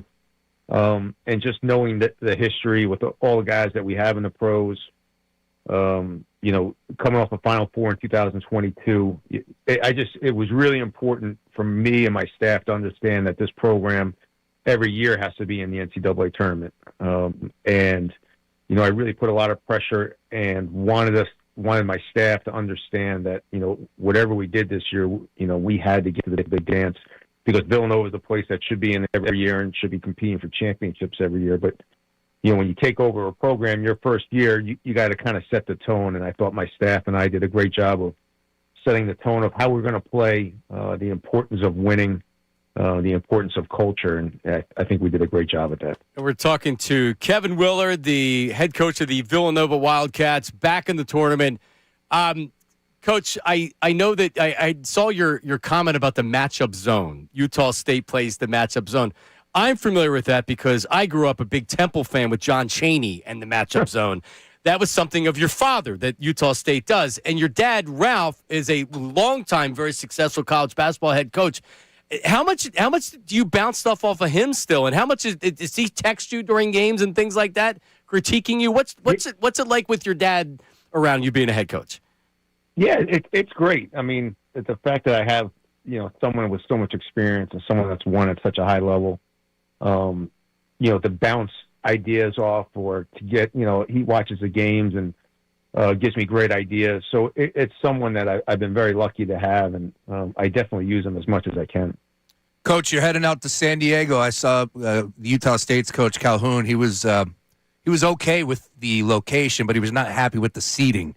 I'm curious, are you excited about the San Diego Sun for just a brief second, I'm sure, when you step off the plane? And your thoughts on the seed. Were you okay with where you guys landed up as the 8th seed? Yeah, I mean, I thought we were going to drop down after we didn't play very well against Georgetown. Even though we'd won more road games than most teams in the tournament. And I'm shocked, to be honest with you. Utah State, I didn't think they'd get anywhere under a 7. So I always thought they'd be a 7 or 6. I mean, they've got big time wins. They have road wins. They're a veteran team. MJ Collins, their 2-guard is phenomenal. So I kind of agreed with Jared when he said it, because I think that was, way too high of a seed for this good of a basketball team. Coach, you mentioned Fran before, and he's obviously a Philly guy and played high school here and collegiately with Penn. We were talking about this earlier, and we know you've had success on a number of different stops. How tough is it to make the tournament? So this is Franny. Lehigh, UNC Greensboro, Siena, Iowa. He was there forever. And then he comes to Penn in his first year and makes the tournament. He is such a fantastic coach that I feel like is really overlooked when you look on the national stage. I would agree 100%. I mean, when I was at Maryland and he was at Iowa, we got to go against each other 6 or 7 times. And when I was at Iona, he was at Siena, and he had one of the best mid-major teams probably ever. I think Franny's probably a Hall of Famer when it's all said and done. When people look at his resume and see that I think he's one of only 3 or 4 coaches to take 5 different teams to the NCAA tournament. I think having him back in Philly, I think him being back in Philly is, giving him a lot more juice. And I think it's great for Philadelphia basketball. And I just think he's one of those guys in 3 or 4 or 5 years, when he does finally retire, is going to be a Hall of Famer. Yeah, Jay Wright's not doing the TV anymore, and after watching it, I wish he was doing the TV still. But how much do you talk to Coach Wright, and how much is he around? Obviously, it's your program now, and he would never step on toes. But how much do you see Jay, and what kind of advice did he give you about coaching Villanova? this will always be Jay's program. Right. I'm just trying to get it back to where he had it. No, Jay's around all the time. It's great. It's he's at every game. He comes to practices. I mean, this is his program. This is something he built. He was here forever. Obviously, won 2 national championships. So when you have guys like that are around, it's not only good for me, it's good for my staff, my assistants, and it's great for the players. You know, when he has so much buy-in and so much love for this program. And again, he his wife Patty went to Villanova, so they're a Villanova family, and it's great having them around. Well, congratulations, good luck. We'll be watching on Friday afternoon. A lot of people take off work, or maybe we leave early a little bit from work that day to catch you. Good luck, and we hope to see you in the second round, and continued success. Thank you. I appreciate it, guys. Thanks for having me. You got it. There he is, Villanova head coach Kevin Willard joining us. More adjustments than a chiropractor. That's what that's Ray's boy. He likes to tweet that out there, John Rothstein. This is March. That's what he says. One Bella Plaza. You know, I John Rothstein one time tried out for the morning show job here. No. Before they hired Greg Henson, who was the first morning show. And this is they had a local morning show on 950. Then they got rid of that, and Michael Bradley became the morning show host later. And then they went to 950 ESPN, and then they went with Mike and Mike in the morning. John Rothstein, the college basketball expert, came in and tried out. He was one of the tryouts, and his partner was Mitch Williams. And Harry Mays and I produced the show. It was on a Saturday afternoon. Yep. Harry Mays was a producer? Yeah. Wow. It was 2006. I know, but that's... well, he was doing updates in the morning, and then they're like, hey, can you come in and produce? And I was like, I'll come in and help you. Yeah, nice. And we did it. Mitch and John Rothstein. He came back from break every time, and he would say, One Bella Plaza. Like anyone knows what the hell that is outside. Well, as anybody cares. No. It's like he's broadcasting from somewhere in New York like it matters. Ray, I know this is going to hurt you. He's a little too cute these days. He's talking about filet. I saw a soundbite. It's his style. I get it. And he loves college hoops, but... One Bella Plaza. I want the filet mignon. He's a dork. That's his entire bit. What are we talking about? He's getting nauseating. too cute. This is his whole thing. All right, you're right. You know who the king is, though? John Fanta. John Fanta's a huge star. He is the king right now. He's a huge star. Time out. You're telling me that Rothstein's bit you find to be too cute, but Fanta doing the slide-in thing, you're like, correct. Oh, that's normal. I'm all in. I love them both. Yeah. No, Fanta's likable. Rothstein's not. I'm going to text Fanta. You know his number? I used to have him on. Really? Yeah, weekly. Really? Yeah. That was before he's a big star, though, I bet. It was. He's a believe me, his next contract that he gets is going to be a lot of money. Dude, which somebody tweeted yesterday that College Game Day, ESPN should hire him today. They should. That's, to me, the biggest miss of anyone is not making him the centerpiece of what you're doing college basketball-wise. Anyone that has college basketball rights, he should be the centerpiece of what you're doing. Yeah, no, he's great. He's got NBC now. He's got a lot of he is, and he's doing a lot of big things, but college basketball is his. Right. He should be the centerpiece of what you're building out. If you have college basketball in your portfolio and you bring John Fanta in, he should be the centerpiece of what you're doing. Did you see, just quickly, one more? He's got this thing now where he was walking in the hallways of MSG with the winning coaches. It was Hurley after they won, and then it was... Yeah, Hurley seems very comfortable talking to him. It's good. And then Rick Pitino did as well, and they're walking through the halls of MSG. It's like, dude, Fanta is about as good as it gets. It was great. Love him. All right, there you go. I'm gonna text him right now. So there's two things I remember from the One Bella Plaza. It was Saturday afternoon from like 12 to 3 or something like that, and it was at the station. There was no phone calls because there was no one even knew the station really existed at that point. And Mitch left he had a Mountain Dew 20-ounce bottle, but he left a bunch of dip in it. He was spitting dip into the Mountain Dew. Sounds about right. And I did a phone call. He didn't know it, but I called in like I was a caller. And I remember specifically the topic, Ray. I said that I thought Lendell White, it was when Lendell White was coming out in the draft. I don't know if it was the same year as Reggie Bush. It might have been the same year. But I'd said that I thought Lendell White would be a better pro running back than Reggie Bush. And he cut me off and started yelling at me and hung up on me. Come on. After like 15 seconds. One Bella Plaza. There he is. Well, I was just trying to give him something to talk about because he was just yeah, he's a someone very good. He's a nerd. A lot of great college personality does. A lot of great college basketball and football personalities. Just allow these guys and girls to shine. Did you watch the selection show? Always. They got right to it. I saw they don't mess around anymore. They went to Bruce Pearl for about 7 seconds and then bam. Yeah. I think it was Clark that said, "All right, let's get to it." Can I ask? Do we think he cried every single time that a team was named to the tournament? Miami of Ohio got him to shed a tear because that's when he saw that the writing was on the wall. He said it took him 40 seconds to get to the bracket. In those 40 seconds, Bruce Pearl said every time that his team made the tournament, he cried. So here's my question, and Bruce Pearl was really irritating, and he's been irritating along the entire process because his son coaches at Auburn. Oh, yeah. And Auburn was 17 and 16. I understand that I read the same article that everybody else did. I know that they had a very tough schedule and they had a lot of wins. You can't get into the tournament 17 and 16. I don't care if some other team got in 20 and 13 or whatever. I don't know. I'm just wondering if they need the heel. Because he replaced Jay Wright, essentially, and Jay's not a guy that's going to come out and have strong negative things. Bruce Pearl doesn't give a damn. And even if it's like he's still being paid by Auburn, his son coaches there. Yep. And he's going to say, no, I don't care. They deserve to be in. And he rips to shreds other teams. Isn't that good for business?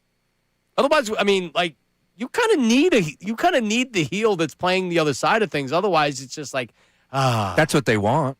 Yeah, that's what I'm like.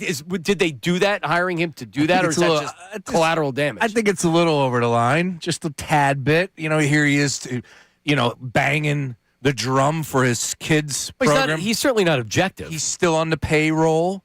And oh, by the way, over the weekend, he was literally front row, yelling at the refs. Like, yo, dude, you're representing a media company. You got to have a little bit more to you. I don't know. He's very opinionated when it comes to political stuff, too, as well now. Oh, yeah, he's all over the map. But I don't – look, to your point, John, yeah, you need a little of that. Fine. That's good. I just didn't like him going absolutely berserk for Auburn. That rubbed me the wrong way.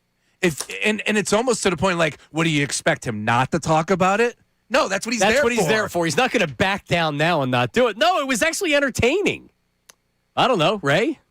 I would go with your thought process about him being a heel if he actually stuck to his guns. He said, basically, Miami of Ohio doesn't really deserve it. Then was like, whoa, no, they absolutely deserve it. I love mid-majors. They should get their spot. And then it was like, all right, now who's he going to target and who's he going to take out? And I will say that there is an art to it because the producers did a very good job of creating a segment for him to complain without telling you they create a segment for him to complain, because then they get down to it and everyone's on the desk is all awkward about the fact that, well, look at that, Auburn's one of the four teams that was the next four, and it's like, all right, so when you look at the field, what sticks out to you? And he's like, well, if there was a team that I would have put in there, it would have been SMU. If you look at their strength of schedule, it wasn't that great, and Auburn beat how many champions that there were 3. this year? Yeah, because which is impressive. That was impressive. So 17 and 16, man. I know. Win 20 freaking games, then you can start whining. So, Ray, to your point, is that producer-fed information for him to use based on his argument? Most likely. Sure. Or he just wanted to pivot to better. Like, I'm sure he had an argument that he wanted to make. He realized dying on the Miami of Ohio hill he had to move on. Yeah, would make him the anti-March guy where it's like, you're taking away from the mid-majors. We're losing the magic of college basketball. And that's what he didn't want to be. So instead, he was like, SMU? Is he Mikey Miss with that? Because Mikey Miss was anti-anything Cinderella. Is that what Ray is, too? No, I'm pro-Cinderella story. Okay. But what Bruce Pearl realizes is that he's not going to have a long shelf life if he becomes the anti-March Magic guy. He needed to back off with, no, you're right. It was a smart pivot. Right. And you go to SMU, so you just attack somebody else. Right. You attack the school that George Bush funded their move to the ACC. What? Am I breaking news to anyone here? Well, I mean, I didn't know that, but it was good, and I thought Clark Kellogg gave it right back to him. He said, hey, man, it's about the losses. You take a look at the win-loss record. No, it was good. Yeah, it was good. And there was a little awkwardness, too, as well. The one thing I'll say, and just finally on this, from the bracket perspective, how about where Duke is at? They got John Shire, Hurley, Patino, Izzo, Bill Self, and Mick Cronin, our favorite coach from UCLA, all in the same region. Let's go! Yeah. Time to dance, baby! Where are they playing? Where's Mick Cronin going to be? Where's Hurley going to be? Right here in Philadelphia. I cannot wait. I can't wait to be in those pressers. The angry. Are you going to be in the pressers? Oh, I'm going to be in the pressers. Are you going to get them angry? I'll just be sitting back and watching the chaos. I do want to say this. I was telling a buddy of mine in 22, I went down to the games. Very lucky to score a good ticket. Highly expensive. Friend of mine hit me up. UCLA was playing, and I was telling him, I go, dude, they were the hottest cheerleaders. I think I would put them up against anything, right? And then all of a sudden, boom, they're back in Philadelphia here. And he texted me. He's like, "You going? You getting good seats?" I'm like, "No, man, that ship has sailed. Trust me." But still, it's been. Bob Vitrone had a text on UCLA. They have literally played here. This weekend will mark the 7th time the NCAA tournament has been to what is now Xfinity Mobile Arena in South Philadelphia. UCLA will have played 3 in 4 of those years: 2001, 09, 22, 26. Crazy. So they want to send whenever UCLA makes it, they're sending them east. Right? Like Villanova's going to the west. Yeah. They send them east, and it just happens to be Philadelphia's the hub. It's really weird how they're working it. Yeah, because St. John's is going to San Diego, I believe. It's like, wait a minute, what? Very interesting. Which, for those of you that are looking for UCLA, maybe potentially, I don't want to say gambling, bracket, whatever you want to put out there for their side of things, when they leave the Western time zone and go east, is not good for them. Not good? Mick Cronin hates it. So I'm just saying, if you're looking How at about that? potential for a team to slip up, could be Cronin, and we could be seeing that angry presser on Friday. By the way, if you're looking for a place to watch the games on Friday, we will be broadcasting live from Parks Casino in the Sportsbook, Bet Park Sportsbook. I was looking at you like, tell me where. How about that? You know about it. Yeah, I forgot. So Friday, 10 to 2, and then Saturday, we're unsure of the time now. You guys will be there in the afternoon, like noon to 3:30 maybe? We're still going, Sean Brace. Don't you worry. You missed that you don't know about conversation it, earlier today. Yeah, no one told me no time change. But Well, it's not any later. okay. Well, whatever. No. It works. I'm good. Yeah, so Sean and Ray will be there on Saturday. Are you going to be there Friday too? For For the I'll show? be you guys for Okay. the show, yeah. All right, so Ray will be out there too. So the three of us are going to be out at Park. So if you're looking for a place to watch the game, their sportsbook's amazing. There's not a better place to be for the games. For sure. There's no doubt in my mind. This is the best place to go. Yep. So that is on Friday. All right, earlier in the show, we're recruiting today for the spot in the knockout tournament and representing Middays with Marks and 276ers tickets to the big game that's coming up. And who knows, maybe this game's going to be for seeding, Sean Brace. March 25th, Sixers against the Bulls. Sixers.com, you get your tickets. But the spot in the knockout tournament, we're specifically looking for a woman. All right? We need to make sure we're properly represented on the team. All right? So we got a voice text from somebody Preferably out if there. she was a UCLA cheerleader alumni, too. Right. I kid. Come on. All right, Ray, what do we got on the voice line? This is Natalie P., and as a Nova Nation alum and huge Sixers fan, I just need to point out the major violation that happens every time I tell someone I went to Villanova, and they ask me that, I must like the Knicks because of all the Nova players. And I go, no, I don't care who's on their team. They're not my team. And they're like, well, don't you like Jalen Brunson? He's from the area. Okay, I don't. He plays dirty, and he looks like the pig from Angry Birds. I don't like anyone that's not a Sixer. That's funny. Well, no, Jalen Brunson looks like That was good. Looks like Prop Joe from The Wire. Yeah, he does. Yeah, he does. Doesn't play like him, that's for sure. Jalen's no joke. I was actually looking at, there was an article that had something about what T.J. Powers did as far as scoring those points in that championship game. Brunson had one in a Big East championship game where he went for 31. Just think back to those. Yeah, man. So He was in our backyard, John. Holy cow. He was in our backyard. Drafted late in the first round.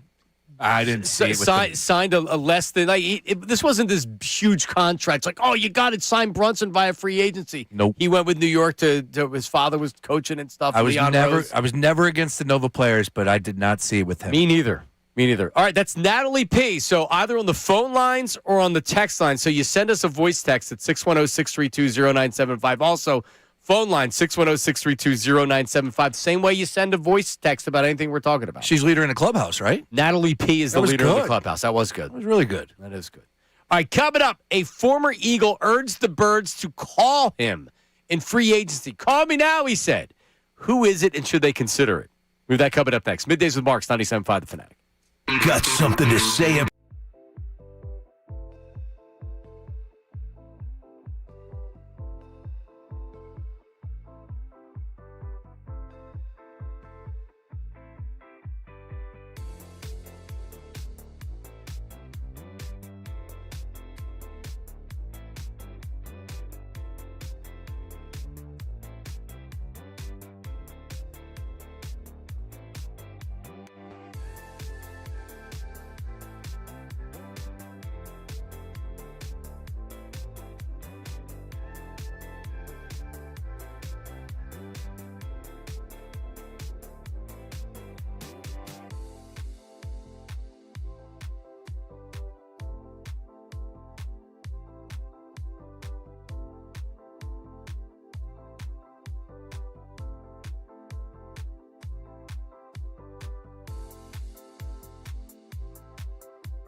back. Middays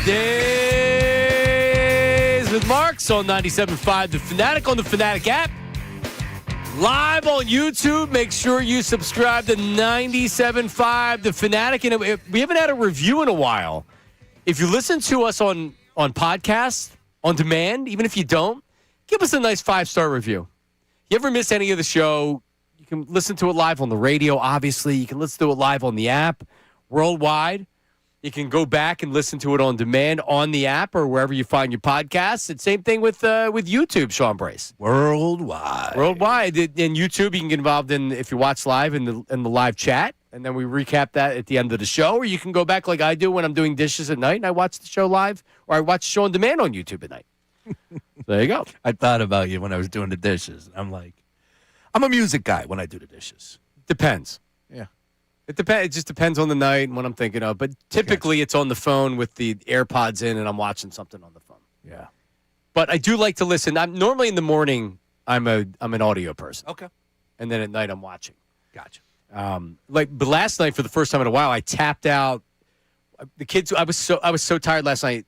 Yeah. Once the kids finally went to sleep, I had a mess in the kitchen. I never leave that for the morning. I just couldn't do it. Yep. Sometimes you got to do it, man. Just go to bed.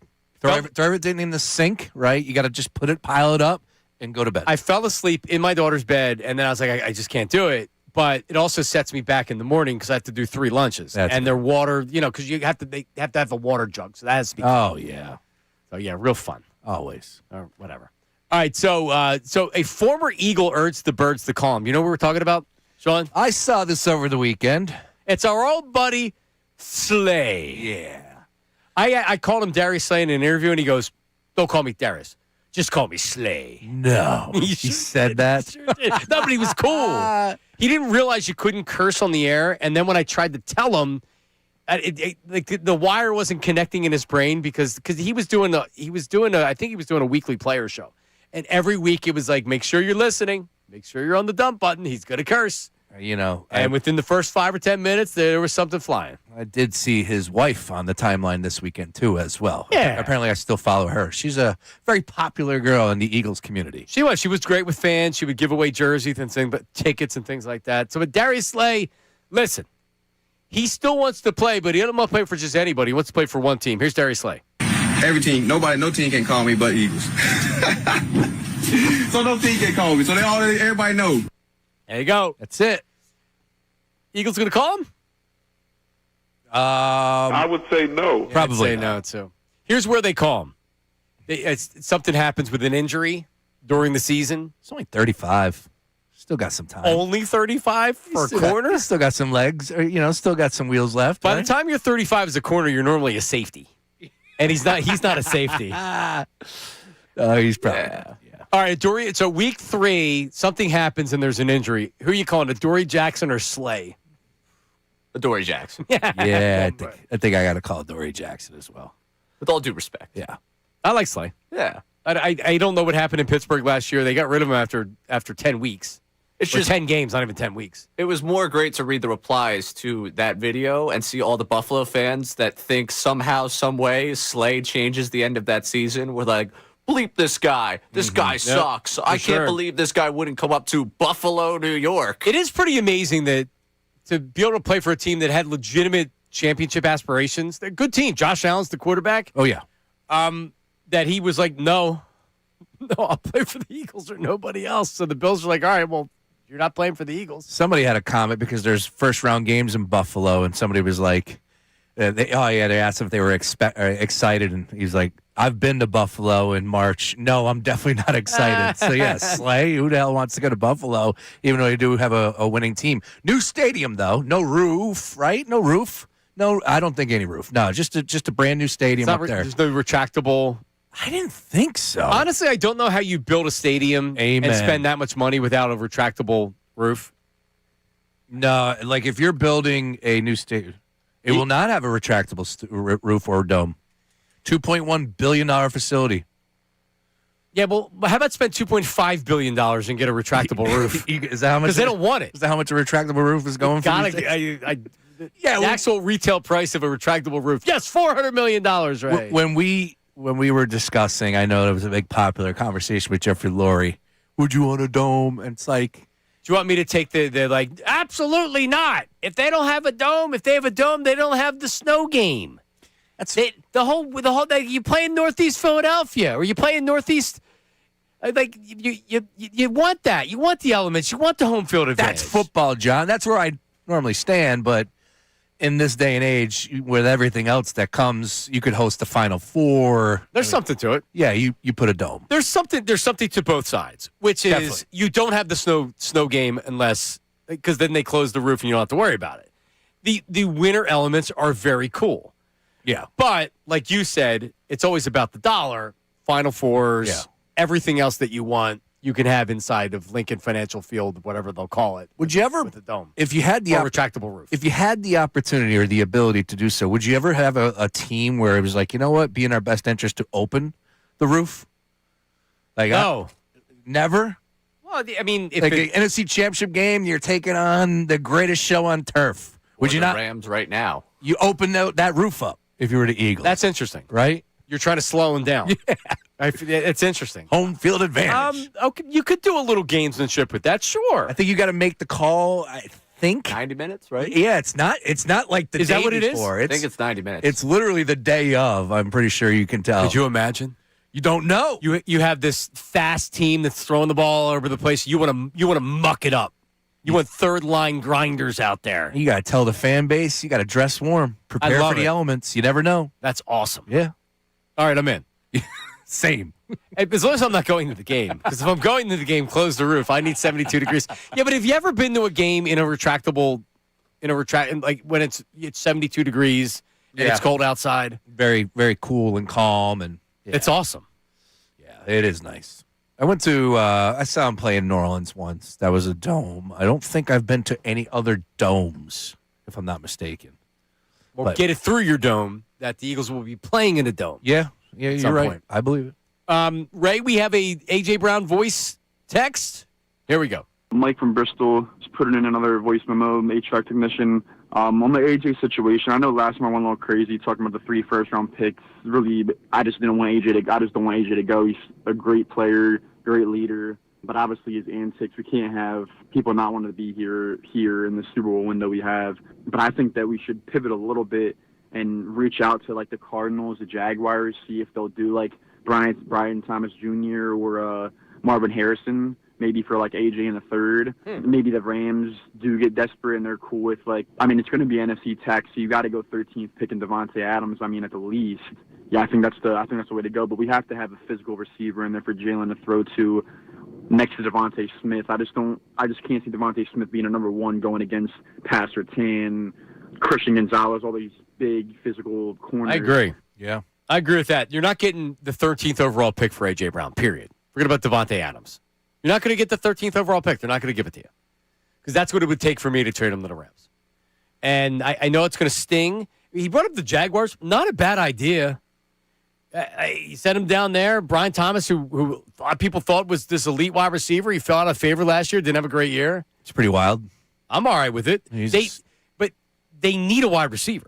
Or they need 2 wide receivers, actually. Yeah. Look, and Zangaro's got a write-up with multiple receivers that are listed. So I'm really interested to hear his thoughts on whether or not he's actually hearing maybe some, conversation behind the scenes about these players, or is it just a wish list? But Dave's connected. All right. Dave's coming up at 1 o'clock. Are we singing again? Ray, do we do it live? I think we have to do it live. Do we need a produced open where it's a little bit cleaner? Going forward? For sure. Dave Zangaro. Dave. Woo! I did it live at Dave & Buster's. You did? Yeah, the Jumbotron was right next to my head. And he was on TV, and I just sang. I said, I thought you saw him at Dave & Buster's, and you started singing to him. The big screen Jumbotron. The Dave Zangaro. Monster Zangaro. Yeah. All right. We'll figure it out. We'll definitely say, if we can't get one produced, we can definitely sing live. Okay. All right, that's coming up. But coming up next, News at Noon with Ray with an awesome soccer call and some of the best college hoops that happened over the weekend. There's a lot to choose from. That's coming up next. Middays with Marks, 97.5 The Fanatic.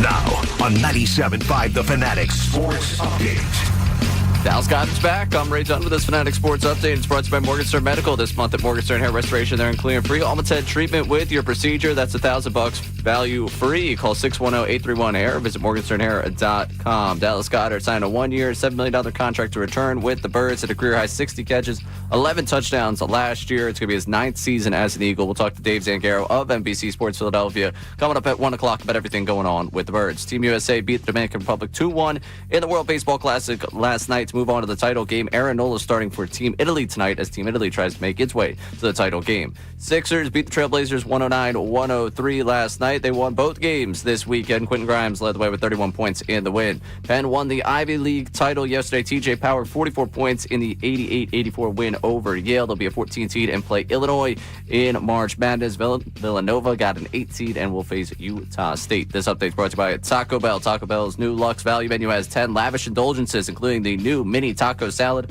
all for $3 or less at participating Taco Bell stores while supplies last. Price participation vary, tax extra. I'm Ray Dunn on your home for the Sixers, Flyers, and the Union. 97.5 The Fanatic and the Fanatic app.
Are brought to you by Service First HVAC. 0% financing for 48 months. Rebates and tax credits up to $4,300 when purchasing a heating and cooling system. Learn more. ServiceFirstHVAC.com. What are we doing for St. Patrick's Day tomorrow? Anything? Wearing green? I don't even have anything to wear other than the Eagles stuff. Yeah, it's Unless I go out today and buy a St. Patty's t-shirt. 90% of the people were wearing anyways on Saturday. Eagles gear. Eagles gear? Yeah.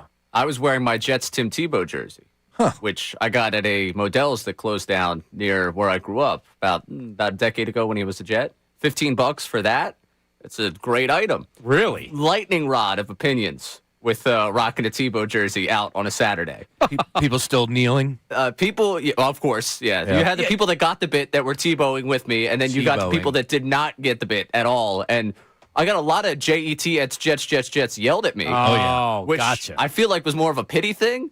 But then I actually met a few Jets fans out there, and it was just tough. They're like, "You're not a Jets fan?" I was like, "No, I'm a sorry. bit. Sorry. Yeah. Sorry about that. But yeah, there was someone that came up to me like, "Livid," I was wearing. I was all right. Really? Relax. No Brett Favre Jets jersey? No, did not see any of those. Not one I would rock personally. No? That's if you recall what he was doing, he's more infamous for doing one thing when he was a Jet. Yeah, nothing to do with sending texts. I'd rock a Joe Willie Namath. Yeah, sure. I'd definitely rock one of those. I mean, I wouldn't, but it's a cool jersey. Dude, for over 4,000 yards that year. With a fur coat, though. Oh, you got to have the fur coat. It would have to be real. It could be squirrel. I want to kiss you. Get over here. And he got sober after that, Joe Namath. That's what he said. Right. You don't believe it? I don't know. Just taking a doubt to that. I don't know. Well, I mean, I guess to Sean's point, he says it, and I'm like, he's sober now. Is he? Joe Willie. I feel like we would have gotten the story at this point if he wasn't, right? That's true. It's been a while. Yes, it has. Sean doesn't necessarily back up what he says with fact. He just No, goes it's a with feel. It's a feel fact. Yeah, Feel fact. Gotcha. You just got to write these down and bring them out on Friday for a segment. Feel fact Friday. Right. There we have it. Where are we? AJ Brown roller coaster. All right, and speaking of that, on Friday we'll be live at Parks Casino, the Bet Parks Sportsbook. How about that? The whole show, 10 to 2. Come watch the games with us. Wow, what a scene! What a location! I mean, just the people that are going to be there, the energy. I love energy in a casino. That's like one of my things. Is I could tell you if they're keeping the lights on or not. Parks is absolutely doing that. Friday, Saturday, of course, Thursday as well, all weekend long. Will you bet on the horses too? Oh, I'm going to have a lot of bets, but I don't think I'll be touching the ponies. You're not a horse guy? I am, but this weekend we're talking all things. Well, you hoops. like to ride horses, right? Yes, I do. I'll dial up my guy Dick Girardi, see if. Yeah, get some winners. There you go. Get some winners. Yeah. All right, let's get to the news at noon. News at noon with Ray Dunn. News at noon with Dunn.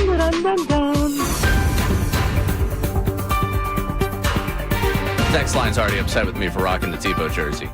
Why? It's the Jets. We have a long-standing feud with the Jets that I can't be wearing a Jets jersey. All right, give us a voice memo, 610-632-0975. We want why Ray shouldn't be wearing a Tebow Jet. And it's a Tebow Jets jersey. Right. It's obviously a bit. It's obviously a bit, which there were people that didn't get the bit. That's fine. But you're not I'm trying to think of a good player on the Jets, you weren't wearing a Garrett Wilson jersey. Yeah, I'm not rocking Breece Hall. Like, what are we doing over here? That's a good one, too. I'm not, okay, whatever. Well, it's like with me, I have a Josh Allen jersey. I have a Josh Allen jersey because I said that Josh Allen was better than Carson Wentz, and I drafted him in a fantasy league over Carson Wentz when Eagles fans still like Carson Wentz, and they were overrating him, and I said as much. So some Bills fan came out to a remote and gave me an expensive, real Josh Allen jersey. Nice. That's awesome. So I still have it. So when I was going to wear it the week of the Bills game, and it would have been a bit, but people wouldn't have taken it as a bit. Right. And people that, there are people that got upset that I don't understand. There are also people that were annoyed that I really don't understand because it doesn't impact your life at all. An AFC a friend I was out with, I was taking it all day with another person talked to you about your jersey. Sorry. It was St. Patrick's Day. Yeah. Or at least the celebration of it. Right. I'll wear the Devontae Smith jersey for everyone tomorrow, the Kelly Green. There you go. Please. That's why you're not a Philly guy, Ray. That's it. Send me up to the fan, man. Yeah. No, you need a suburban. Go to Allentown to do sports radio. Yeah. You're closer to living in Allentown anyway, in Oaks. It's up in Allentown. All right. We're going to start with a trip to the Argentinian second division of soccer. Oh. For what might be the future of goal calls in soccer. Take a listen to this one. Abrió la cancha, otra vez con Cabrejas, el centro al área. le queda Scaramucci, la volea, gol! Gol!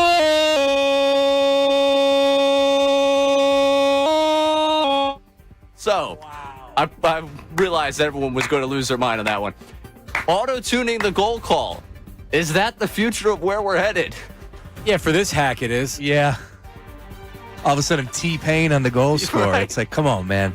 I was not ready for that. If you're trying to stick out, though, it's made its way to my timeline. It's different. It's definitely different. It's unique. I don't know if teams would say that's something you'd have to pull out and just go with. It also sounds like when you used to do the soccer games from a closet somewhere and you weren't live at the game, that's what that sounded like, too. And then he's got some filter that he's putting Right. in. You probably just got the roadcaster sitting right there working with a couple different features. But, like, come on. I didn't hear a roar in the background. I can tell you from the video I saw, it wasn't a well-attended match. No. Surprising for the Argentinian third division. Just thought that they would pack them in. No. Was it a good goal? Was it an exciting goal? Or is this just he was doing an auto-tune goal regardless? Combination of the two. Solid goal, but it does kind of seem like this is what you're going with. You know, I'm T-Pain over here, and I'm going to let you know about it. All I needed to hear was this from him. How about that? Which leads to the question of whether or not we should auto-tune the how about that, just for as a Can we bit try here. it? Yeah, why not? Is that filter in Audition? Can Nate do it? Probably. I would imagine. Do we have the whole call? It should be saved, right? Do you know the whole call? I do but not. That's from, we got love play to hear it. Yeah, I'd love to hear it. We'll have to have Ray try. Ray can probably find it after he's done with News and News. Yeah. Moving on to the union announcer won't have to worry about that. Just so you know, they're not really scoring all that many goals. So tough start. Tough start to the season. Now, is this a real game or was this one of these? This is a fake real games? game on the road in Atlanta, nationally televised game, and they were down 3-0. So they're 0-4. They are the only team in the East without a point. When's their next fake game? That would be Wednesday. So they have another fake game soon. Okay. Yeah. Gotcha. All right. Fake game. It's really a big deal. CONCACAF. It is. To who? To the world of soccer. Like CONCACAF League or Champions Cup is a reward from the previous season when you play well. So when the team was good. Yeah. But we're not a good time for us to be in that tournament. Now, does the fake games that doesn't count against your MLS record? It right? does not. But if you, but it counts towards the fake game record. Yeah, essentially. Okay. Yeah. There's not enough time to do this explanation, and we're only going to upset more people with it. Let's move over to the world of college hoops and go to Duke. John Shire, after the game, praising Caden Boozer for the game that he had. Cam, fine game. Isaiah Evans, also fine game. He takes a little bit of a joking shot at them, and then Isaiah Evans decides he wants to be a little bit bold. Honestly, I thought Caden just completely put us on his back in that first half. The job he did, just running the show, scoring, defending, really doing everything. And to play 40 minutes against Virginia when they're pressing you the whole game was an incredible performance, man. Incredible. Cam and Isaiah were just okay. All right, so we can. So was your coach. Sorry. Nicely done. Ooh. Isaiah Evans dropping in the "so is your coaching" when he says that he played just okay. This is not Coach K's Duke. It is not. But I mean, they're good like Coach K's Duke. How would you like that? Carlos Boozer, who made a lot of money and had a lot of success in the NBA. Got those lottery tickets, John Marks. Holy cow, man. See, you're seeing a lot. You're seeing a lot of this in all the sports right now. Sure. Now you're seeing the kids. Yep. And the kids are good. As we get older. Yeah. And LeBron's got another kid. He's playing for Arizona. He's not good. Bryce. No, he's actually better than Bronny, I think. If I'm Is honest. Yeah, I think people are saying he's bigger. The limited footage I saw, he looked better than Bronny. Bronny was a McDonald's All-American, but then people tell me it's Fugazi because it's LeBron. So I don't know. But Bryce is at Arizona as like essentially a freshman. He's not playing, but he's good. All right, cool. Because MJ's kids never were. Well, they made headlines, but for different things. And so did, unfortunately, Dr. J's oh, man, I didn't know that. son. Yeah, he had passed away. I think it was, I don't want to be you and say the wrong thing. Yeah, no field facts there. Corey Irving was the same thing. I think it was a drowning in a car, a vehicle, or something like that. Man. So anyway, yeah, but this second generation didn't happen a whole heck of a lot. Now, I think because of coaching and you get them involved in these programs early and from a young age, that's like, okay, this is what you want to be. Boom, you're going to be it. Yep. But you're getting so many second, third generation players that are studs. Baseball. It's fun. Yeah, it is. All right, last one for you here. Tough moment for Purdue big man Oscar Clough. He was doing the obligatory local TV interview after you find out how you were seeded. They asked him about Queens, the school that they're going to be playing. We go to Queens. You have Queens first round in St. Louis. What was your reaction when you saw that pairing? Can't wait. Let's get going. What do you know about Queens? It's in New York somewhere. It's in Charlotte. That's North Carolina. That's okay. That's okay. The A-Sun champs, they won in overtime to punch their ticket to March Madness. There you go. Okay, well, It's here to play. doesn't matter who the opponent is, right? No, just ready to play. Ready to play whoever. What you don't see, because this is obviously just audio for you, is his teammates in the background already giving him the business for being live on TV and making a fool of himself by not knowing where Queens is. Full disclosure, I didn't know either. So that leads me into this. Huh? I thought it was like Queens. Forgive me for not paying attention to the A-Sun.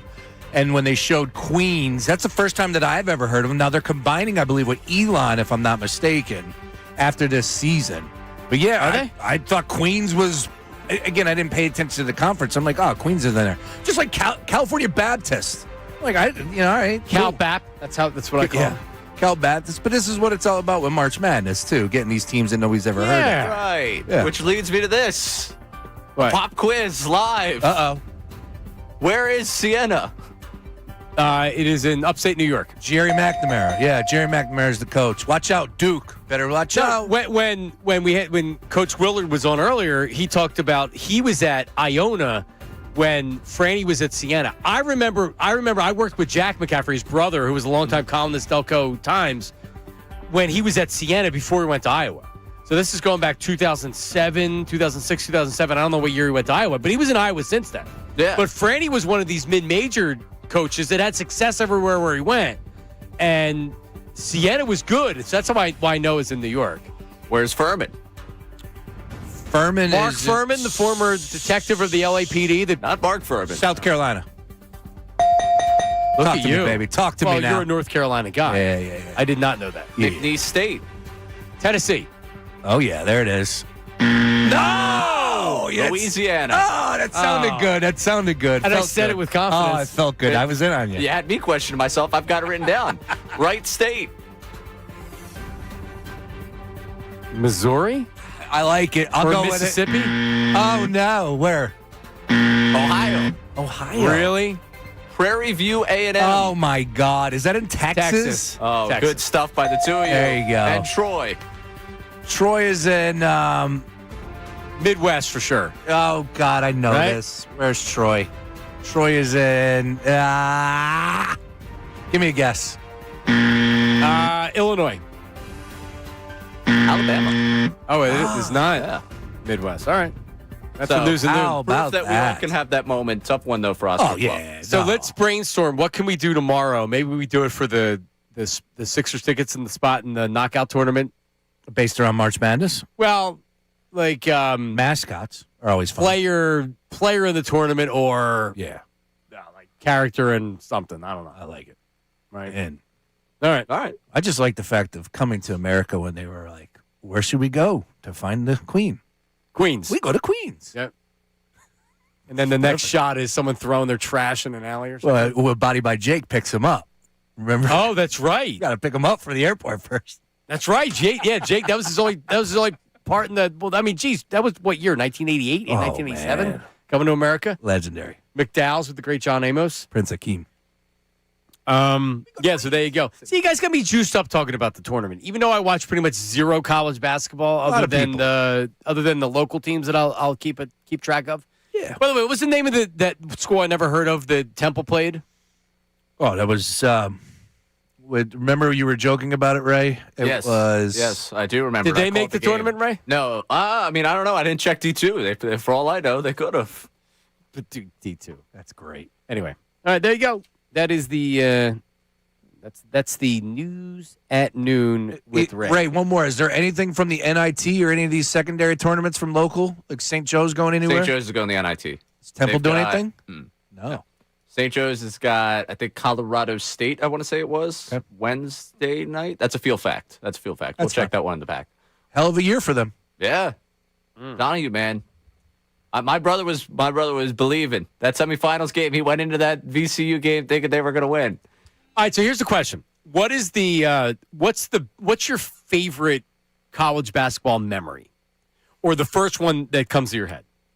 Don't necessarily think about it, but what, like for you, what is? I will tell you. I remember I was probably like 10 or 11, and it was Leitner. At the Spectrum. It was the game against Kentucky. Wow, got together with my family, my Uncle Randy's house. Everybody was there. And I remember watching that game sitting on the living room floor. That's one of my first memories. My first love, though, was Michigan. Fab Five. So when I think Fab Five, I think UNLV. And when I think UNLV, I think Duke. Yeah. Because Duke beat UNLV. But that was that UNLV team had a ton of talent. That Michigan team had a ton of talent. That Duke team had a ton of talent. Oh, yeah. Mine's Villanova 1985. It's one of the team that I loved more than any other team was Temple 87-88 with Mark Macon and Mike Frieswick and Howie Evan, Ramon Rivas, Tim Perry, that whole team. But the 85 Villanova Wildcats that were the 8 seed. It's incredible. In a stacked Big East. Yeah. Stacked. And we're able to win the tournament. I'll just never forget, Brent Musburger was on the call, and I'm watching the game. He said, that is it. Villanova has done it. And if you go back and you look at the box score of the game, Villanova only missed a couple shots the entire game. They were playing pretty much keep away because I don't think there was a shot clock. And you look at it, it was like Villanova, Georgetown. But that is like every time. That was such an upset. Georgetown was a powerhouse. Oh, yeah. An absolute powerhouse, Patrick Ewing. But you had, in an 8-1, they shot 78% for the game. They were 22 of 28, right? And these were the 64 to 66 to 64. They missed 6 shots the whole game. They only took 28 shots in the entire game. It's incredible. Absurdity of pacing. The Hoya paranoia. Ooh. Yeah. Yeah, look, man, it was a special season, special team. And unfortunately, you won't see many teams like that now more than ever with the changing of the guard and the NIL. These senior nights really don't even exist anymore, which is a shame. But that was a special team, man, and a team that put it all together at the right time to go ahead and make a run and win the national championship going up against Georgetown, as you said. Not too many teams were beating them. Nope. Big Patrick Ewing in the middle. So we have a voice memo that's upset with Ray. Is that correct? All right. This is on the Davis Honda text line. Feel the Davis difference at Davis Honda in Burlington. You just send your voice text to us, 610-632-0975. What do you got, Ray? Come on, Ray Dunn. Wearing a Jets jersey in general is a big violation. My brother-in-law played for the Jets, and I'm still not wearing the jersey. Come on, man. Violation completely. Johnny, let me know if you need anything green tomorrow for St. Patty's Day. I got your back. It's Kevin from Delco. I got your back. Yep. And I know exactly who he's talking about. Well, so there was a time where I would wear some things that weren't necessarily Philadelphia, and there's an image of me running around here with the Angels cap on. I caught a lot of heat over that. And I blame Mitchell and Ness, because Mitchell and Ness has the best gear. You go into that store, and you could walk out with a San Jose Sharks, sweatshirt, and but they have the back bins. So they used to have like these bins that were in the back room, right? $5 T-shirts. I bought, now you're going to listen to this and laugh at me and call me an idiot, which is fine. I bought a Boston Celtics all green T-shirt for $5. I mean, the thing was it was awesome. With the idea of St. Patrick's Day. That's it. You can't do that. Couldn't do it. I'd never wore it. No, I was going to wear it the one time for St. Patrick's Day and did not do it. Yeah, my cousin Chris, people will text him. My cousin Chris showed up to a barbecue in the summertime for something. Wearing a Paul Pierce jersey. And he did it, at the time, he was matching his shoes. So he had like Celtic Nikes or whatever, so he was trying to match it. Yeah. He was thinking more about style. That was you might as well take a knife and stab me out in the back of the heart. Can't do it. No. Yeah, you can't do that. And Chris isn't that young. He's 40. No, you could wear other teams' jerseys. You could wear other gear, but not the Celtics, not the Giants, not the Mets. No. You can't wear Yankees stuff either. No, I agree. I used to wear a Yankees hat because of Jay-Z. Okay, well, that doesn't excuse it. It makes it worse. Yeah, it was a bad job by me. It was an error. on me. However, I've made plenty of those in my lifetime, so it's one that I can admit. I'm just saying now, like Houston Astros, there's so many good. Milwaukee Brewers, great logo there. Yeah. Just dabble with all this gear, man. Now, these are Chinese jerseys that you're ordering, or these are authentic? These were back in the day when I actually spent money on this stuff. Yeah. All right. Now I won't do that. Right. Now I'm more in the college thing. But here's the deal. I wore a Jalen Rose, Michigan tank top down to the shore one time.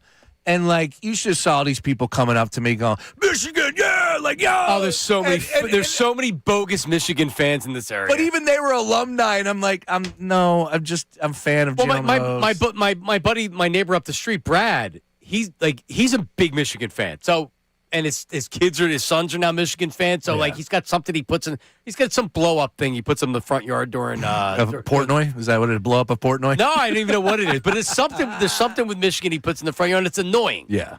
Well, my family went to Michigan State, and that's not really why it's annoying. It's just that it's one of the programs that I never wore that jersey again in public like that. I wore it out at a pool, and so many people were coming out. Blue, Mason Blue, da-da-da. Didn't the actor from your show, Connor Stallions, didn't he coach it? Connor Stallions, yes, exactly. He coached at Michigan, and now he's on the gay hockey show. Connor Stallions. Coming up, Garrett Stubbs, the utility man. The Bone Power Surge, Zach Wheeler facing live batters and more. That's coming up next. Little Phillies update. Dave Zangaro coming up at 1 o'clock, Talk Eagles. That's next. Middays with Marks, 97.5.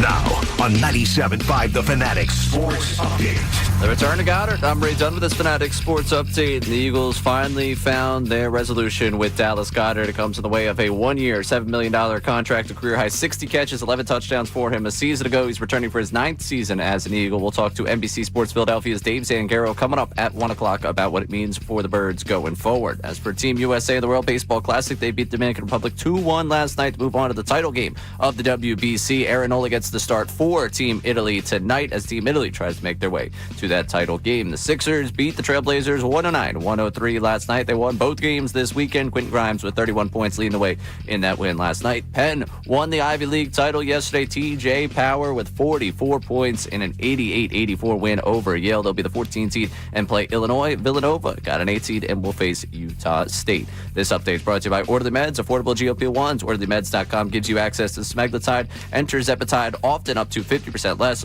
Visit OrderlyMeds.com/radio. Individual results may vary. Eligibility required. See site for details. I'm Ray Dunn, your home for the Sixers, Flyers, and the Union. 97.5 The Fanatic and the Fanatic app.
right, we got a lot to get to this segment, including some Philly stuff. Mad Mike wants to talk about the Goedert contract. Maybe that's next segment. Mad Mike can help. Trying to wait for the.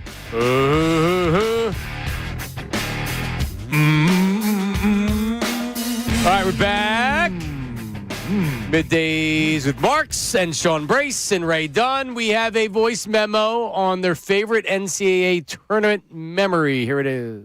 Hey guys, Jim from Saturn here, Syracuse alum. So my favorite college memory is 2003 when Carmelo and Jerry led us to the championship. However, John, I want to go back to your memory of 1985. I'm such an old head. Literally, when Villanova beat Georgetown that night, I was at George Thorogood concert at the Spectrum, floor seats, and we got so lucky. Keep in mind, this is 1985. Some dude right in front of us had a battery-operated TV. So while George was doing an encore, we were watching Villanova win the game at the end at the same time. It was an amazing night. And that is still the most amazing basketball game I've ever seen. Because Villanova missed like 5 shots the entire game. Yep. That's what I'm talking about. George Thorogood and the Destroyers. One bourbon, one scotch, and one beer. That's a good song. Yes. Georgie T got a couple bar tracks. Did you ever have a TV that was battery powered? No. My mom had one. And Ray, the screen was probably like 5 inches, like corner to corner, if that. But it was like 5 inches, so it was like this big, and it was like this long, and had a radio to it. And it did. You needed like 8D batteries or 8C batteries or whatever. And you could get the standard. It was black and white, too. Had to be, of course. Yeah, it was. There was no way you're going to color. It was great. I mean, it really a great viewing experience, but that's what you had. So these guys are like, well, we can't miss George Thorogood. So we'll bring him to the concert. We'll bring the TV to the concert. Way ahead of their time. And then they had the Watchman. Do you remember the Watchman? Oh, the Watchman, yeah. The screen was even smaller. I come home one Friday. I had to tell the landlady I done lost my job. She said, don't confront me. Long as I get my money next Friday. Now, next Friday come and I don't get the rent. And out the door I went. So I goes to the landlady. I say, you let me slide? I'll have my rent for you tomorrow. The next day, I don't know. So she let me slide in on in. You know, people, I noticed when I come home in the evening, she ain't got nothing nice to say to me. But for 5 years, she was so nice. Lord, she was lovely-dovey. Oh, man, I can go on and on. Georgie T. Is there another song that he has? Or is that it? Absolutely. Well, you say absolutely, then you don't have an answer. No, I'm thinking of it. I promise you. Okay. George Thorogood has hits, dude. Yeah, so many. Bad to the Bone. Okay, Bad to the Bone's a great one. I Drink Alone. Okay. There you go. Bad to the Bone's a good one. Who do you love? Who do you love? Yeah. There. Georgie T. What the hell is He's George got big hits, man. What does George T even look like? There it is. I just saw a picture. Yeah, there it is. It's not great. Georgie T still with us? It appears so. 76. Kind of looks like he was in that movie Mask as Rocky Dennison in this. Yeah. I said, come down here. Here it is. I come home one Friday. Yeah. I had to tell the landlady I done lost my job. Oh. She said, that don't confront me. Long as I get my money next Friday. Now next Friday I come, I didn't get the rent. And out the door I went.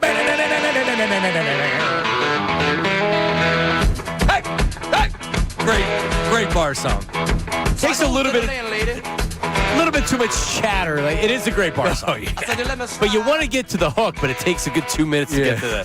Oh, bourbon. Four verses till you get to the. Yeah, I've had the a hook. Yeah. So let me slide. Bad to the Bone's a good one though. Yeah, man. Georgie T. And especially 85 at the Spectrum? Let's go. Let's go. Jim and Souter. That's something. Jim and Souterton's he's lived the full life. He's lived the life. He certainly has. All right, Phillies, ladies and gentlemen. Hello. So Stubby apparently is going to be, Garrett Stubbs is going to be playing some outfield, Rob Thompson said. And it makes, listen, you always need guys that are versatile, and the Lehigh Valley Iron Pigs are going to need Garrett Stubbs to play a little bit of outfield and catcher and maybe infield as well. And I say that not to be disrespectful towards Garrett Stubbs, is that it's going to be difficult for them to keep him on the Major League roster unless maybe they're saying, hey, maybe this is the way he can be a major leaguer. But he makes a lot of money to go to AAA. They I'm going to say did him a solid, but it's also a smart move. He makes $575 if he's in AAA. So it's a lot for a AAA player, but it's also good for the organization. He's a good dude. He can come up and be the backup catcher if needed. Good vibes guy. They're going to be a better clubhouse playlist anywhere than in AAA. So there's Garrett Stubbs, Ray. Yeah, King Pig. King Pig. And who knows? Maybe they'll need him at some point up with the bigs. Here's the issue with the whole thing, because the way the Stubbs, I guess, conversation works is, vibes aside, I remember the prep he does for these pitchers. You got to see it. Right. Like, that was a part of the conversation with him. The issue is a guy that you're trying out in different positions. Like, I'm going to give a compliment to Otto Kemp here. Otto Kemp's bat is good enough to justify trying to play him at positions where he hasn't played and he's not good at. Garrett Stubbs has not proven to be a good enough bat at all over the last 3 years for us to sit here and say, let's try him in left field. Yeah. He is what he is. And what he is a fine-ish backup catcher that ultimately doesn't have a role for this team. That's in AAA. Yeah, he could be a backup on a bad team. Yeah. But I'm not a 32. Right. 215 man, hitter. Listen, he's had a great career, absolutely. Yeah, and it is not easy to make the majors. absolutely. Kidding me? Yeah. And he'll be back in majors again. But I mean, listen, it's good. You give him a shot to make the team. Maybe you open some eyes and he can bat 215 playing left field and catcher. What was everybody mad at him about? What was his quote? He jumped in he was going to jump in the pool. He was already celebrating jumping in the pool in Arizona. They were up 2-0, and he said that. Yep. Yep. It was because of him. It was because of that. They lost. Oh, stop talking about that. That was years ago. That's what someone told me recently. Oh, I was like, no. I'm not going to stop talking about it. I haven't brought it up. It's a greatest hit. They've won 3 playoff games since he said it. Oh, it was all. Some do say it's all him. Yeah. It's his fault. All right, coming up, we'll get talk some more Phillies as well. And we have to talk Sixers before we get out here as well. Oh, we're back. And Eagles, Dave Zangaro, 1 o'clock about this Goedert contract. And what does this really mean? Does this mean that they can go out and trade or sign like a good player? That's coming up next. Middays with Marks 97.5. You never stop thinking about Phillies sports.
Ain't seen a flavor since I don't know when I'm drinking bourbon whiskey. scotch and gin. Whose liver's in worse shape, John Cougar Mellencamp or George Thorogood? Johnny Cougs looks like he's still got a little jump in his step. I saw him. He's still smoking, though. I don't know if Thorogood's a smoker. I knew Mellencamp. Yeah, Johnny Cougar had like a cigarette in his mouth. He was just recording something the other day. How old's Sean Mellencamp? He's up there. He's got to be in his 70s, right? Has if to not be. more. Has to be. Yeah, Georgie T still rocking out, 76. Love it. All right, so John Mellencamp, 74 years old. There you go. All right, there you go. Let's go to Mad Mike. Mad Mike joining us. What's up, Mad Mike? Hey, how we doing, guys? Hey, Mike. Oh, can you hear me? Yes, can you hear us? Oh, hello. Hey, Mike. Dallas Goedert, $7 million because he's a bum. Because if he was worth anything on the open market, he would have gotten at least $10 million a year. This guy's past his prime, and he's never been that good anyway. Look at his stats. What is he, 600 yards? Wow, super impressive. Well, that's last year, right? He has had more yardage before. It's every 11 freaking year. He touchdowns. never goes. Dallas got he had 700 and 800 He- yards he- in a couple years. Couple of his years. Mad Mike, Yeah, do he you, also, do you know he... he got knocked out in the South Dakota bar by a county. Oh, yeah. Yeah, that is true. That's Way true. back in the day. Now, do you know Yeah, that he that's led... what you want from your tight end. No, I want him to score touchdowns, and he scored 11 of them, and that led the league as far as tight ends are concerned last year. Pretty impressive, though, right? No, if he was so impressive, the league would have given him a bunch of money in the contract. Well, I mean, they know he's cooked. To your point, I was really surprised that it was when it felt like they were going to sign him. So what were you thinking? Like, all right, if it's a 1-year deal, he's making at least what he did last year. It's not often where a guy has a career year, 11 touchdowns, and he makes less than what he made last year. So I was surprised that the market wasn't out there for him. But hey, but see, as an Eagle fan, which you're not, Mad Mike, you should be happy. Because if you didn't have Dallas Goedert, then you're having either the unknown or a draft pick or some guy that's not as good as Dallas Goedert. So there you go. I just like to complain, so whatever. I know. It's understood. All right, Mad Mike. All right. I mean, you can't be Mad Mike and not complain. Not complaining. Right? Kind of goes. Yeah, exactly. Connect the dots. I mean, why do you think there wasn't a market for him out there? I mean, we don't know exactly what he's being offered. I can imagine if someone was offering him 2 years, $20 million, $12 million guaranteed, is he taking that as opposed to coming back for that? It's a lot of money to leave on the table. You know what I'm saying? Like, he's made a lot of money. He hasn't made that much money. This isn't an NBA player that's maxed out. Definitely not. Dallas is good. Is he a great tight end now? Is he a franchise tight end? No. Dallas is good. He's a franchise tight end. He's got top 5 upside, but he's probably a top 10 guy, right? Yeah. Look, I think he's somewhat limited as far as with his speed, so that's got to be concerning. Again, I don't know. When you put it up the other people that what they did make, just to put it out there as far as Isaiah Likely signed a $40 million deal. So that's what I'm saying. Is Isaiah Likely, he's younger. Maybe there's more upside, but they overpaid for him. Oh, definitely. But what's the guarantee? I don't know what the guarantee, because that's all that matters. We can say 3 years, $40 million all we want. If it's one of the years is guaranteed, that's all it is. Cade Otton got 20 guaranteed to sign. So his was a 3-year $30 million. 20 guaranteed. So he got 2 years guaranteed. Okay, would you have rather had Otton than Dallas Goedert? Yeah, I don't know. Travis Kelce got $12 million for 1 year. All right, so Bellinger got $24 million and $14 million guaranteed. And Bellinger with the Giants, well, I thought was actually pretty good, but I wouldn't have taken him over Dallas Goedert. There you go. Or Noah Fant is one of those guys that you would pick up. I'm out. He got $4.5 million guaranteed for 2. Okay. As I said, Travis ended up scoring 12, but that was a special circumstance. He's not playing for anybody else. You're bringing him back. Right. Maybe overpaying a little bit. And who's the guy Washington signed? The dude. Chig. Did he go to Washington? Right? That was a good gap. Yeah, he was from Tennessee. He's got some speed. And I still don't see his his guarantee money. But anyway, I'm very happy with Dallas Goedert being back. Yeah. Got him for a year. But see, here's the thing. Now they have another year to figure out the tight end position. It doesn't mean they're going to figure out the tight end position going forward. This might be another year where they say, okay, we have to add defensive line, we have to add offensive line, we have to add here because they need a wide receiver. They have to get one in the draft, and I think you have to draft them relatively high. They have to get a defensive end relatively high. They have to get, I think, it's a starting offensive lineman. It doesn't have to start this year, but you're drafting a starting offensive lineman. Tell you what, second-round pick back in 2018. I would imagine that's what they need to start targeting. Maybe not this year, but these rookie tight ends come in and have automatic impacts for a lot of teams out there. So for sure. Why not? Curious, where do you rank Dallas in the hierarchy of tight ends in Philadelphia Eagles history? Ooh, that's a good question. All right, so number one's Ertz. We agree with that right off the bat. I was going to go more of L.J. Smith, but if you want, we can go with Zach Ertz. Zach Ertz. Well, Ertz is unbelievable. When you look back at those numbers, 5 straight years of over 100-plus targets. Of course, we know what his numbers were in the one season where he was able to pull in a ton of receptions. So let me say this real fast. We're going modern era 1980 until now. No, I want leather helmets. I'm not going Pete Retzlaff. Pete He's a Hall of Retzlaff Famer. is on my list. But he's a Hall of Famer that played his entire career in Philadelphia. So if we have to go with him first, because he's a Hall of Famer. He's in the Ring of Honor. So we're going to go modern. I know Ray was lobbying for Retzlaff as number one. Yeah. We got to a big fight off the air before the show today. Yep. Brace and I over Ray got Retzlaff. dismissed. That is crazy. Zach Ertz had 6 seasons total in his career of over 100-plus targets. He had 116 in 2018, 116 catches for 1,100-plus yards. Super Bowl champion. And that wasn't Chip Kelly. It was not. No. Unbelievable, man. Yeah, he man, you talk about a couple seasons there in his prime. Still doing it, Unbelievable. too. Yeah, man. Listen, he's 30. He'll be 36, I think, coming up. So the best tight end in franchise history is Zach Ertz. Ertz 1. 2?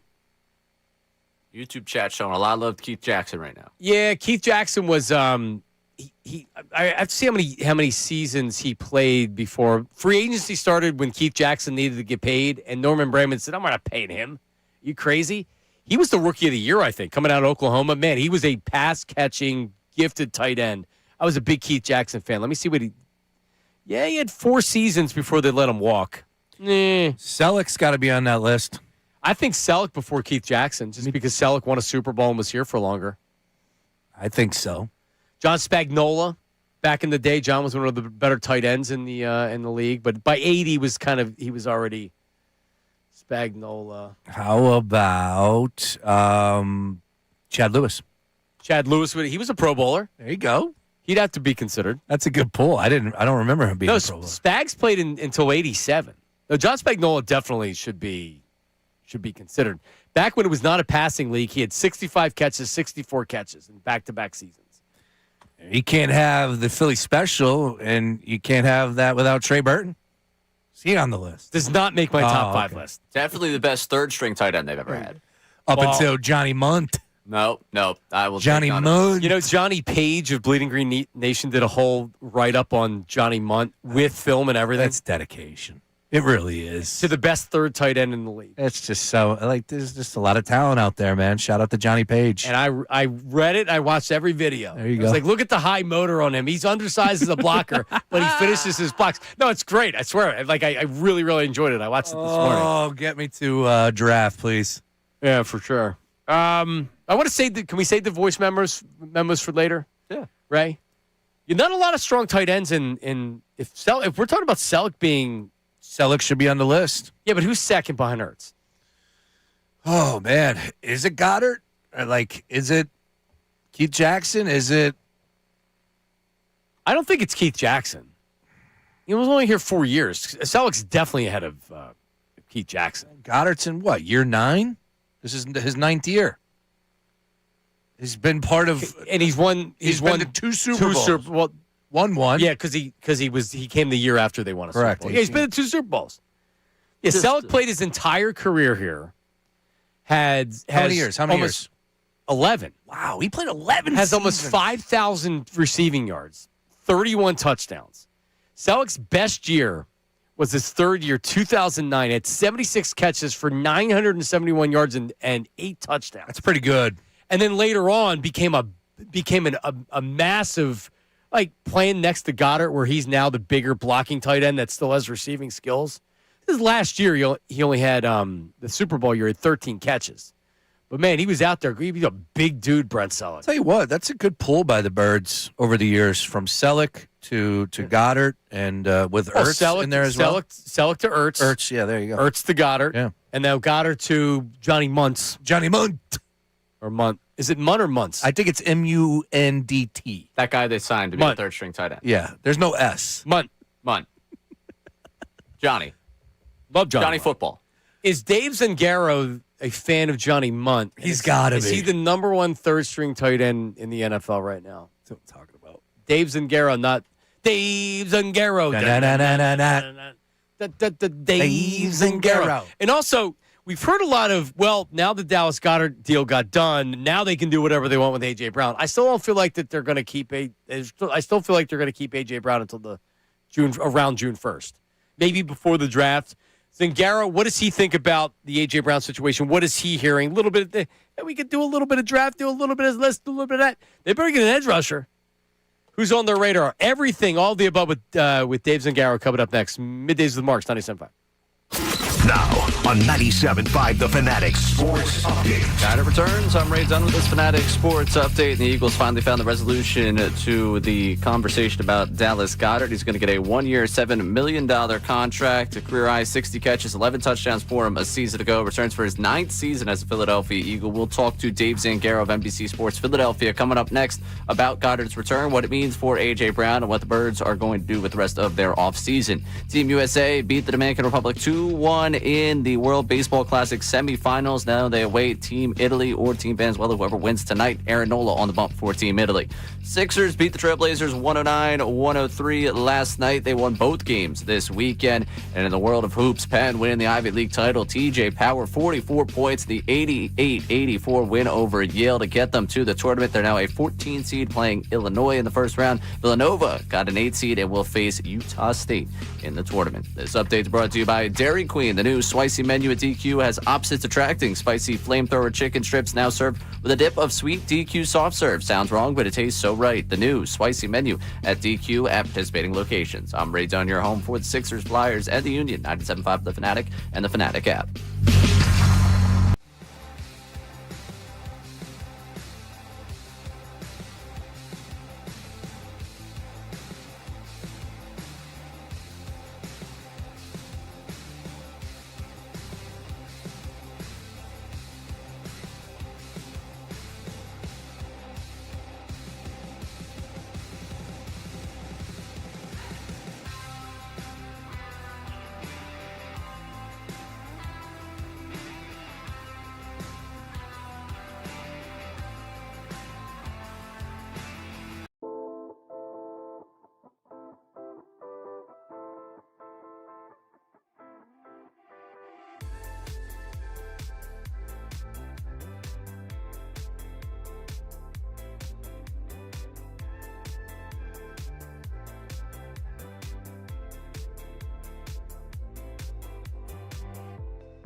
Zangaro.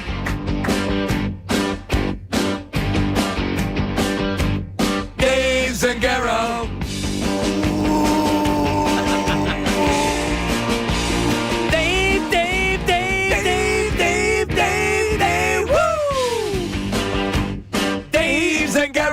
And Dave Zangaro, NBC Sports Philadelphia Eagles reporter, and he's got a great podcast with Ruben Frank. If you haven't heard it, you probably have because it's very popular, Sean.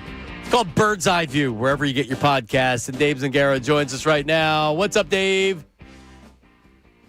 Hey, guys. How you doing? Good. So I feel like how many times can we do this song without coming up with something new, or can we do this every time with you? What do you think? I'm okay with it. I like it. Nice. It's nice to have like an official theme song, like I said the last time. So I'm fine with you keep doing it. It's good. Good for me. All right. Well, I think at some point, Ray, we'll have to come up with something different. Yeah, I think we should produce it, like because that's live, but we can do a studio version of it. For you. If he likes it, he's giving a thumbs up, seal of approval. We need to go ahead and do our due diligence and put it together here. All right. Well, I mean, the vocals are great from you guys. That's the best part of it. A+. Well, listen, I could have been a rock star, Dave, but instead I'm doing sports radio. Middays, the Marks on 97.5 The Fanatic. All right. Were you as surprised as me at the price tag of Dallas Goedert? I could have seen a one-year deal if the market didn't develop. But normally after having an 11-touchdown season, you don't take a pay cut. You at least make the same amount of money. Were you surprised Dallas Goedert 1 year and $7 million? Yeah, I was. I mean, even when we first heard that he got a one-year deal, I was not expecting the 7 next to his name. That's great value. I mean, you look around what tight ends were making this offseason. Like, Isaiah Likely got a $13 million deal on a multi-year deal. Yep. I mean, Dallas Goedert is a better player right now, all right? Like, you can say it's close, but, the value's there. Cade Otton got $10 million on a multi-year deal. So, Dallas Goedert for $7 million is a great value for a player that they need and for a position that, it was unsettled. And the longer it went on, the more likely it felt that he was going to end up coming back here. Yeah, it just seems like circumstance. Like you mentioned, Harbaugh gets his tight end from Baltimore. He brings him up. He knows him. Maybe he has some more upside, a little bit younger. Otton staying in Tampa Bay, younger. Goedert might be just old enough with just enough of an injury history to where a lot of teams are like, yeah, we like you for about the same amount of money the Eagles were going to pay him. So, I mean, sometimes you get lucky, and it seems like the Eagles and Howie Roseman really kind of backdoored getting Dallas Goedert back at a good price. Yeah, and I think that's like when you started watching the way the market was going at tight end, I think that's kind of what triggered it, and it was like, okay, well, if this is what the market is and it's not as robust as we thought it was going to be for him, then, and the Eagles are good at that, especially with a player that's been here this long, a guy that they trust, a guy that they care about. I mean, they're going to tell him, hey, go see what's out there, but give us a chance and come back to us. And that's kind of what I think happened here. I mean, even like the other tight end money, Charlie Kolar got more money on a multi-year deal than Dallas Goedert got. Like, it's, I was shocked by it, but it's good for the Eagles. And look, I think Dallas Goedert wants to be here. He's played his whole career here. And if he was going to get that big contract elsewhere, I think he would have left. But barring that, he wants to be here. And as long as it worked financially, they were going to make it happen. Hey, Dave, do you think this takes the Eagles out of drafting a tight end? It certainly takes the pressure off of them having to draft a tight end. Are we just now pushing this a year into because it was like last year they needed to draft a tight end. They didn't. This year, I mean, they need to draft a tight end, but they may not. Do you think this changes their draft plans at all? No, and honestly, I don't think anything they've done in free agency has changed any of their draft plans. And you're right about like the idea is that you fill in your holes in free agency so that you don't feel the need to overdraft at a position that is kind of glaring when April rolls around. And I think that's what the Eagles have tried to do in recent years. And for the most part, it's a good strategy because you don't want to have to like go into the draft thinking we need a tight end, we need someone who can start right away. That's kind of a recipe for disaster. That's where you end up overdrafting players. So I think that if the value falls at the right spot, they would draft a tight end relatively high. I don't know if it'll be in the first round. If Kenyon Sadiq is an option, I think that would make sense. But it doesn't have to be him. It could be someone day 2, early day 3. Because even though Dallas Goedert is back on a 1-year deal, it's not like, I mean, he's 31 years old. So at a certain point, they're going to have the exit strategy.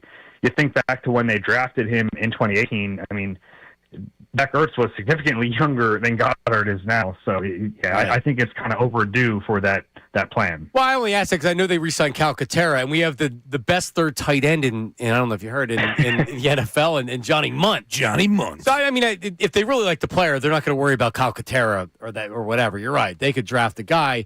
It's just I like it because, like you said, when you reach because of need, that's where you get in trouble. And you're not going to have to worry about that, at least in this draft right here. Yeah, and they're in a situation where, like, none of the moves, they're all one-year deals, the outside free agents they've brought in. So even, like, Reek Woolen, not that I think they're going to use a high pick on a cornerback, but they could. Nothing they've done this offseason stops them from just drafting whatever player they want in the first, second, third rounds.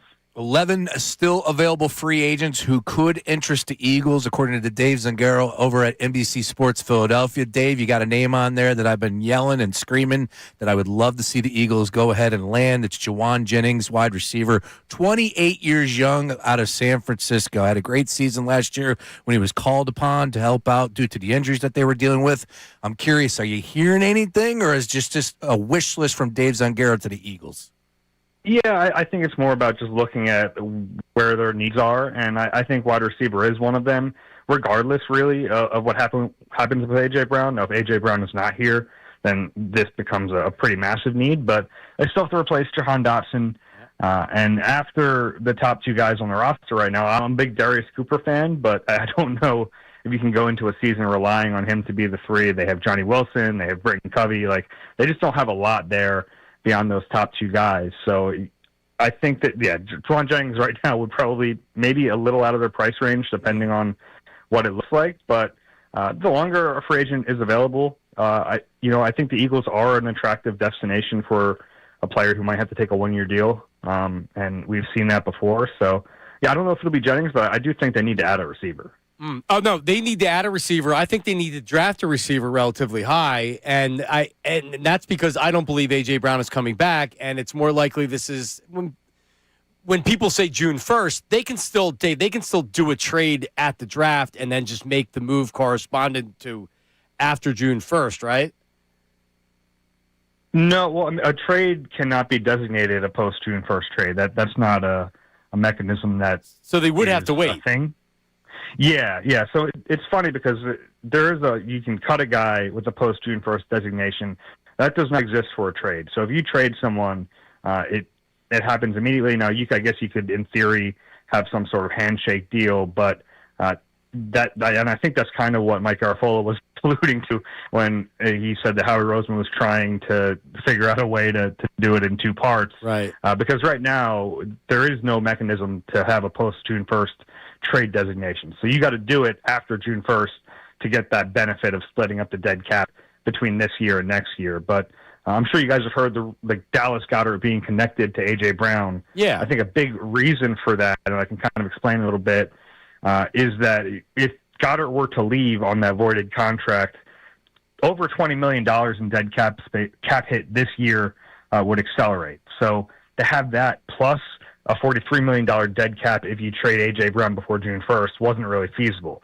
Now, the fact that they have Dallas Goedert extended and that dead cap is pushed off into future seasons, theoretically they could take on that massive dead cap hit if they were to trade A.J. Brown before June 1st. And it doesn't mean it's going to happen, but it means it at least keeps it on the table for them. Dave Zangaro, would you agree, though, that I remain unchanged in the opinion? I don't know if it happens before the draft or it's kind of a fluid situation. Maybe it's after the draft. But I still very much believe the Patriots want A.J. Brown.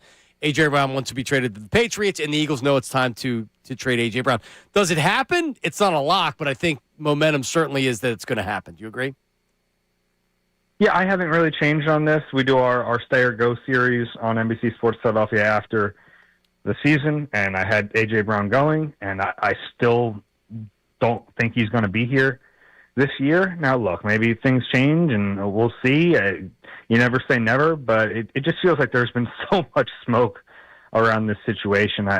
And I get that people are fatigued about this conversation, but I don't think it's going away. And ultimately, I don't think he's going to be here in 2026. David, edge rusher is obviously a need, and maybe that's something they attack in the draft, but there's been a lot of conversation about a potential trade, or they're sniffing around trying to get somebody. Even Josh Sweat has been mentioned. He's asked for a trade from Arizona. But what are you hearing, and do you think this is something that Howie knows he needs to get a move done, and he does it? I know Goedert's been mentioned as a possible trade piece. What are you hearing, and what do you think about that? Yeah, well, they did bring in Arnold Ebiketie, which I think is like an okay signing, but it doesn't prevent you from bringing in another guy. And I look at their edge rusher room right now. They're sort of missing that bigger bodied guy. They're kind of missing that prototypical 260-pound defensive end. They had that in Jalen Phillips. They had that a couple years ago in Josh Sweat. So maybe someone to fit that kind of role on this team would make some sense to me. So whether it's a Jonathan Goedert, in my piece I had AJ Epinesa from Buffalo, just someone who would help them in run defense a little bit, someone who, isn't just a 235, 240-pound speedy edge rusher, I think would be a nice fit for them. I did it again, Ray. Dave Zangaro, NBC Sports Philadelphia. If you haven't checked out the podcast, I know Sean is always updating me in case I don't catch it when it first drops. With Ruben Frank, it's called Bird's Eye View. Dave, thanks, man. We'll talk soon. All right, guys. Take care. There he is, Dave Zangaro. Yeah. That was a great job. Good info. Dave. Woo! Now, let me just tell you. I've been lucky to hop on some shows before. You have? Nationally. And Cowherd? Never went on Cowherd. With Fox Sports, all that.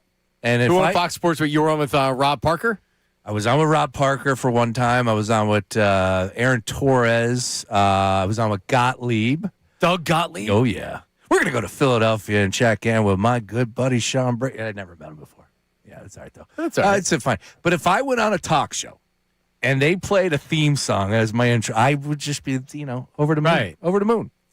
I agree. Cool. Nice work. Well, that's what we do for our guests. That's right. And it makes it easy whenever, listen, if you're working in media, you'd be smart to do every friggin' interview that you can, especially not that Dave's just starting out, but still, got to get it out there. We promote the podcast because it is good and Dave's great. Oh, yeah. And that maybe there's some people out there that says, I didn't know he did a podcast, and he does it. You got to remember, though, he's a big TV star, too, as well. Well, see, that's kind of and Ray, you used to work at NBC Sports Philadelphia. I'm just wondering when I'm going to start reaping the benefits of NBC Sports Philadelphia and the affiliation we have here and bringing people on. That would be the minute I left the Fanatic, they went immediately put Mike's show on cable. That's funny. Yeah, you're right. I thought I was going to go to the other station and be like, now I'm going to be a TV star. Meanwhile, I got nothing. They wouldn't let me do Channel 29. Really? Yeah, because they were partners with CBS 3, but then they moved away from that and went to NBC 10. Really? And NBC 10, which is owned by the same company that owns NBC Sports Philadelphia, but they're managed separately. Oh, yeah. So I'm like, hang on a second, get me on there. They're like, no. And I'm like, okay, well, then they wouldn't want to do anything with me, NBC 10. So I'm like, I can't go on with Pat on CBS 3. No, not unless you're paid. Come on. I can't go on with Mike Jarek, Fox 29. No, not unless you're paid. And they're sure as hell not paying me. They wouldn't toss you a couple bones for the for the effort? I didn't want the bones. I wanted to do it. Oh. And it's like, okay, so this place isn't allowing me to do anything on our official partner, which isn't very cool. What's the point of being a partner? Heard that. So you don't want me, so let me go do other stuff. Sorry, we can't do that. Huh. So anyway. Come on, Ray. Why aren't we hosting something on Ray. on NBC Sports Philadelphia? It's on me. Amy's on our station. I've never been invited to any of these shows. I'm sure Amy would love to have I'm sure Amy would love. Yeah. But, I mean, Speaking of Jarek, I stumbled across a picture of the bikini contest. Oh, the John and Sean show bikini contest. You ready for that one? I can't believe we did that. Have a look at that one. Have a look at that one. So for our people that are listening on that can't see it, holy cow! Look at Bruno, his head just over it, lurking in the distance. Jarek is tucked. You can see Jarek barely. And there's not a natural boob in this entire shot. No, I disagree. I think the one is a. I mean, they're all good. Take another look. Really? I don't. Yeah, you're right. Yeah, you're right. Yeah, those don't grow like and there's that. 6 of them. That is tremendous. Who's the guy with the beard in the middle? Who the hell is that guy? I don't know.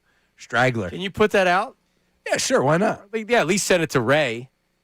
Oh, so when it gets posted from the account and we get the Well, so- questioning, yeah, it's so Ray what? sent that tweet. So what? Yeah, all right. Well, you put it up. Whatever. I mean, it's they're not naked. No. I mean, we realize it's kind of cringy now that we did a bikini contest, but I think it's coming back. I think it's coming back. Everything's working itself back these days. Well, let's get Lisa Ann in studio to announce our next contest. Oh, Lord. There we go. Lord. All right, so a couple things here. And what do we have coming up? Oh, we have the coming up at 1:30. Sean Brace recaps the weekend, which should be interesting. So good. Yeah. A lot to Should tune be. into. Yeah. So Sixers have won a couple games in a row. How about it? Speaking of a Unfortunately. great weekend. Oh, man. Listen.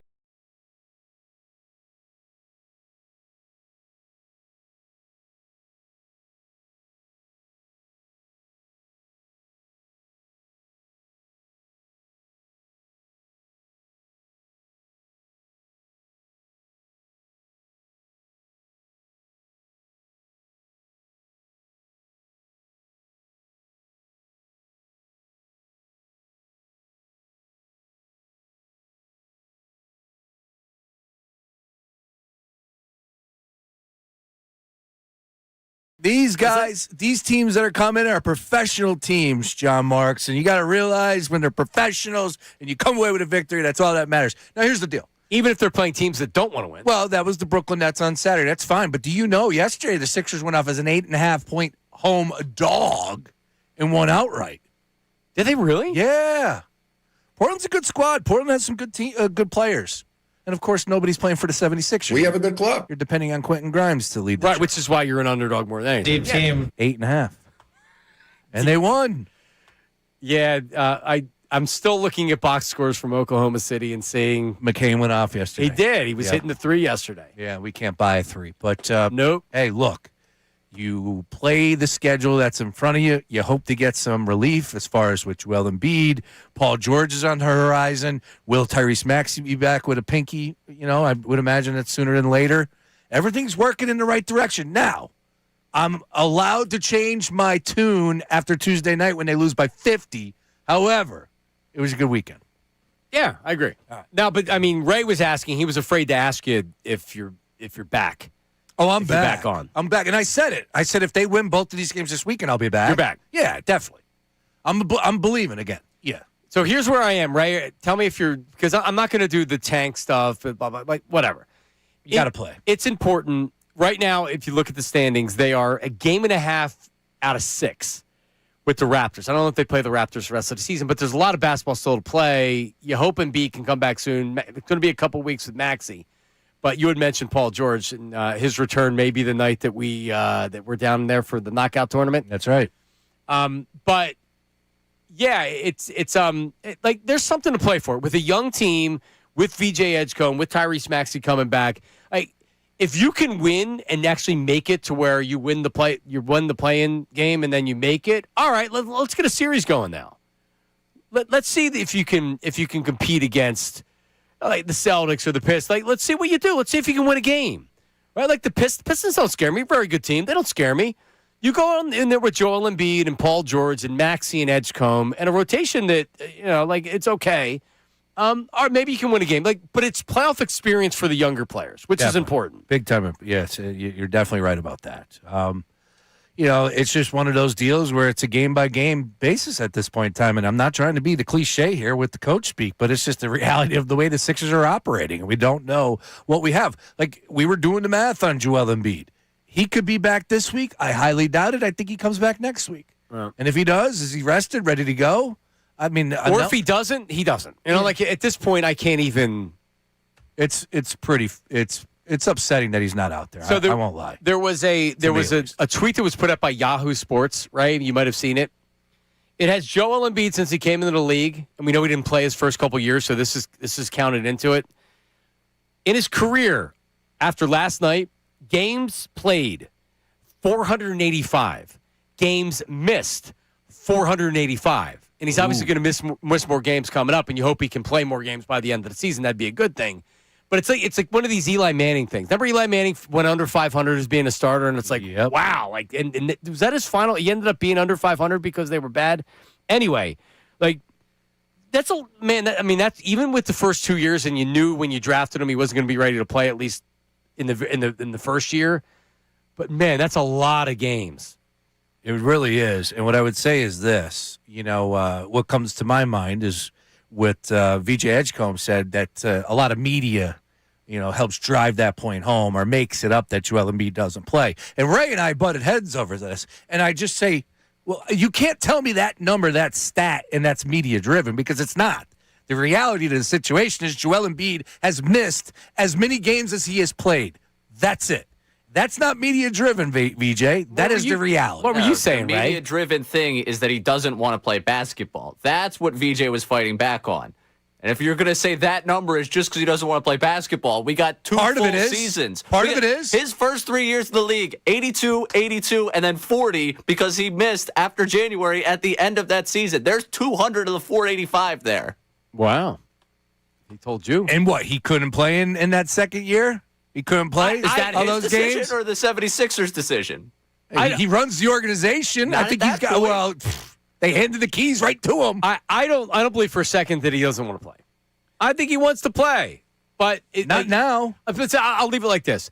I don't think he's ever said, I'm not playing because I'm going to fake an injury or I'm going to pretend. Like, I get it. You want players to play through injuries and things like that. There's a difference between playing with, like, you're sore or it's a injury. Like, you know what I mean? Like, there's a difference between injured and hurt. Joel Embiid doesn't like. I like that. He's got bad knees and he's 7'2". He has, like, and they're not going to get better. He's had multiple knee surgeries. Now both knees are injured. He's got the shin thing. He's had Bell's palsy, for crying out loud. I mean, this isn't a guy that's like, you know what? Nah, I'm just going to sit out because I don't want to play. Until this year, when he said point blank that I'm not going to play if I'm not ready to go. I'm not healthy. Yeah, I don't want to do it anymore. But I believe that was, he tried to play through it last year because the Sixers tried to pressure him to do it because they were trying to make a run at the playoffs. When we're watching the games, and what's the reaction watching the games last year? He's not healthy enough to be out there. What the hell are they doing? Yeah. No, he was fighting through it with the Knicks. He tried last year. I love JoJo. I don't. And I'm the one defending the poor I know you are. I know, because I just. But I'm telling you right now, it's really bothering me. It's bothering me to the like, dude, get out there. This team needs you. This city needs you. This franchise needs you. Get out there and play. So you're saying right now the oblique is one of these injuries that you could fight through when the team needs you. I mean, how many games do we need for a sore oblique? Have you ever had a sore oblique? No. I got a sore oblique right now, and I'm doing this show. I'm here. But what Let's grade? go. What grade is it? Give me a grade. B? Yeah, it's a B. Grade 3. I don't know if the obliques are the same as the hamstrings. It's sore. But I mean, listen. I think it's get out there. I think it's fair to say, hey, like, could you fight through this? Is this your disgruntlement with the organization? And by the way, I'd be disgruntled with this organization too. Yeah, that's fair. They that's a good suck. Point. That's a good point. And I'm not talking about the players.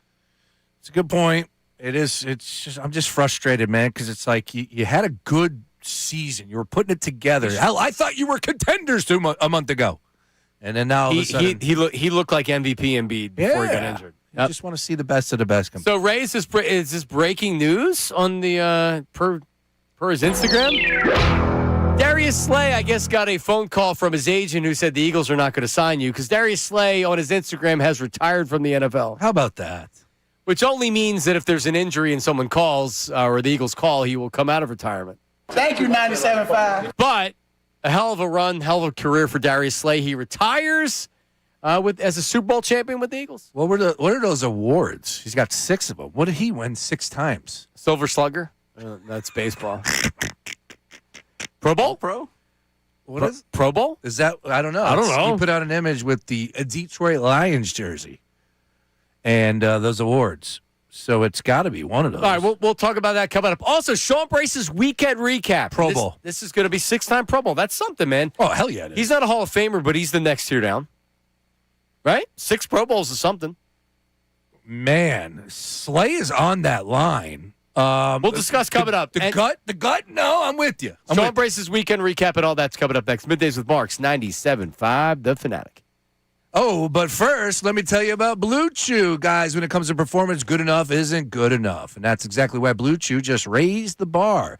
Introducing Blue Chew Gold, the revolutionary 4-in-1 upgrade that targets both your brain and your body. Blue Chew, man, they give you the best ingredients to give you a little circulation, get it going, to enhance the connection from the inside and out. And it's not just about function anymore, folks. It's about total performance, both physical and mental.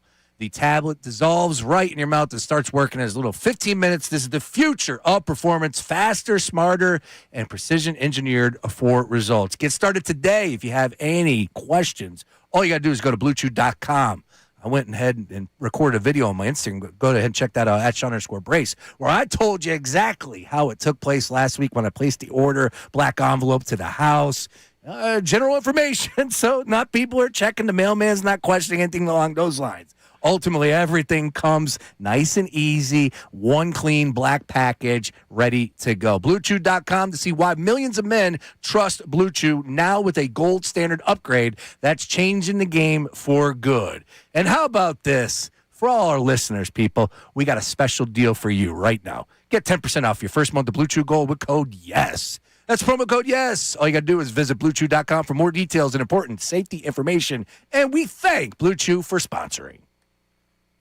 Now on 97.5 The Fanatic Sports Update. Slay retires. I'm Ray Dunn. This Fanatic Sports Update is brought to you by Papa John's. Introducing new pan pizza from Papa John's. Order a medium, one-topping pan pizza, just $11.99 when you download the Papa John's app or at papajohns.com. Better ingredients, better pizza. Papa John's. Former Eagles quarterback Darius Slay has announced his retirement just now on Instagram. The six-time Pro Bowler, one-time All-Pro, of course, one-time Super Bowl champion, will retire after 13 years in the NFL. Dallas Goedert back with the Birds after signing a one-year, $7 million contract. Career-high 60 catches, 11 touchdowns this season ago, returning for his 9th season as an Eagle. We spoke to NBC Sports Philadelphia's Dave Zangaro earlier on in this hour about Goedert returning. Catch that conversation one more time on our website or the Fanatic app. Team USA beat the Dominican Republic 2-1 to move to the title game of the WBC. Aranola gets the start for Team Italy against Team Venezuela tonight as Team Italy and Team Venezuela battle for the right to play in that title game. Sixers won a pair of games this weekend. Quinn Grimes leading the way last night with a 109-103 win over the Trailblazers. He had 31. Penn won the Ivy League title yesterday. TJ Bauer 44 points in the 88-84 win over Yale. They'll be a 14 seed and play Illinois in the first round of the tournament. Villanova got an 8 seed and will face Utah State. This update brought to you by the Hartford Auto Insurance. Drivers 50 and over can count the Hartford Auto Insurance for protection that brings peace of mind. The Hartford, your protection is their passion. Provided by the Hartford Insurance Group Incorporated. I'm Ray Down, your home, 97.5 The Fanatic.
Coming up, well, actually, you know what? This is a short set. We got to do a shorter segment here. So I guess we got to get right now to Sean Brace's Weekend Recap. Hit me! Oh, what a weekend it was, boys and girls. A lot of college hoops, WBC, Phillies doing their thing down in Clearwater. Yeah, we were paying attention to that. How about some of the things that were a little under the radar for some people out there? All right, so while you're out there celebrating St. Paddy's Day weekend, although it's not till tomorrow, let me go ahead and catch you up on what you might have missed. All right, number one, I'm done dancing around this, boys and girls. I'm saying it with my chest.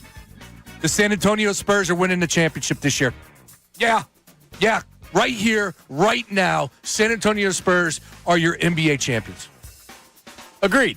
Oh, you agree with me? I agree. Huh. I want a little fight at the wedding. No. I forget. I didn't say it to you. I said it to somebody. All right. They just had that, like, can OKC do it again? I don't believe it's going to be a team from the East.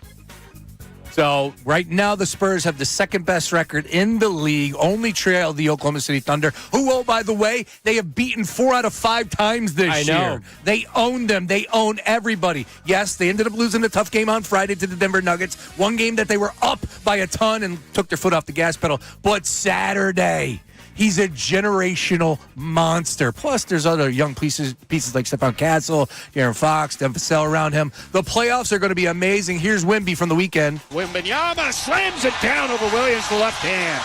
Victor's in double digits with 10. Best player in the world, MVP. If anybody else got anything to say, come holler at me. Shout out to Kevin. There you go. He was incredible over the weekend. Went for 32 against the Charlotte Hornets. I'm telling you right now, you can get the San Antonio Spurs at 7-1 to win it all. A lot of people throw it back in my face, including my guy Sam Ostry. Says they don't have enough playoff scars, not enough experience, John Marks. I'm not buying that. Yeah, I mean, sometimes you just don't know what you don't know, and it doesn't matter. I like that. Especially when the dude's playing like that. It's more annoying than anything that they went from David Robinson to Duncan. Now they got this guy who's probably better than all of them. Yeah, and Pop no longer there, but they just continue rolling on with some great coaches. All right, number 2. And this is for all the golf lovers in the house. This was the best thing from the weekend, hands down. To the final round of the Players' Championship at TPC Sawgrass, boys and girls. Hole 17. Yeah, you might have heard a thing or two about it. It's the Island Green. It's the most intimidating par 3 in the world. It's got a watery grave around it where balls are just dunking left and right all weekend long. Plus, oh, by the way, 20-mile-per-hour winds. We're talking about unpredictable winds. Oh. And Cam Young, who was trailing Matthew Fitzpatrick by a stroke, steps up and realizes that it's now or never and attacks the pen and puts it within 10 feet. This is how it sounded. Good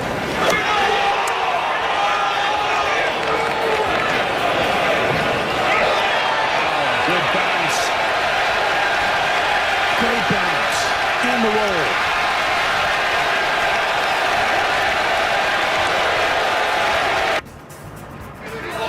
Here comes the birdie putt. Oh, yeah. Listen to that crowd go wild. And that's a great call, too. He said 3 words, but still. Hold on. Sorry, was that the PBA Tour? What did we... No, that was PGA. Oh, okay, PGA. Yeah. Sorry. So he sunk the birdie putt, and it was just straight up cinema. It was perfect. Oh, man. Then he's got the adrenaline coming. He steps up to 18. Oh, by the way, on Saturday, he put that drive in the drink, steps up an 18, and mashes it. 375, right down center, right down Broad Street, John. Where was it? TBC Sawgrass? TPC Sawgrass. See that, Ray? People say I don't know golf. I sure do. When I think golf guys, I think of Johnny Marks. And Ray. Cam Young gets the job done. Some are calling it the 5th major. I'm not going that far, whatever. They want to add it, that's fine, whatever. It was a great event. Anyways, we move on.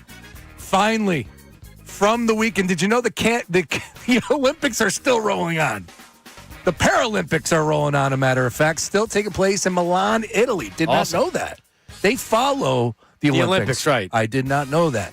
And how about this one? For the 3rd time in the past month, USA Hockey has beaten Canada in a gold medal hockey match. They won 6-2 on Sunday for their 5th straight Paralympic sled hockey title. Give me some. With veteran Jen Lee, but it's Lamar who gets the start in the gold medal game. Wallace with a rip, and it's a hat trick. Jack Wallace scores for the United States, 4-1. Ray, you know what to do, baby. Jack Wallace, hat trick. 3 goals led Team USA to a 6-2 victory over Canada in the gold medal sled hockey games at the 2026 Paralympic Winter Games. We own you, Canada. Canada being dominated by the great US of A. There he is. Weekend recap. USA. USA. Can we play can we play them in football too? Put this Grey Cup champion against the Super Bowl Toronto champion? Argonauts versus the what would the line be Salciunas? on that game? What ball are we using? Because their ball's a little bit bigger. No, it's not. Yes, it is. Is it really? I think so. It's a field fact. Real feel fact. That there. is a true field fact. I thought the only difference was the width of the field, and There's definitely that. is there? I Well, believe width of the field, and they have the extra, like the end zone's different as well, and you can kick it for a point.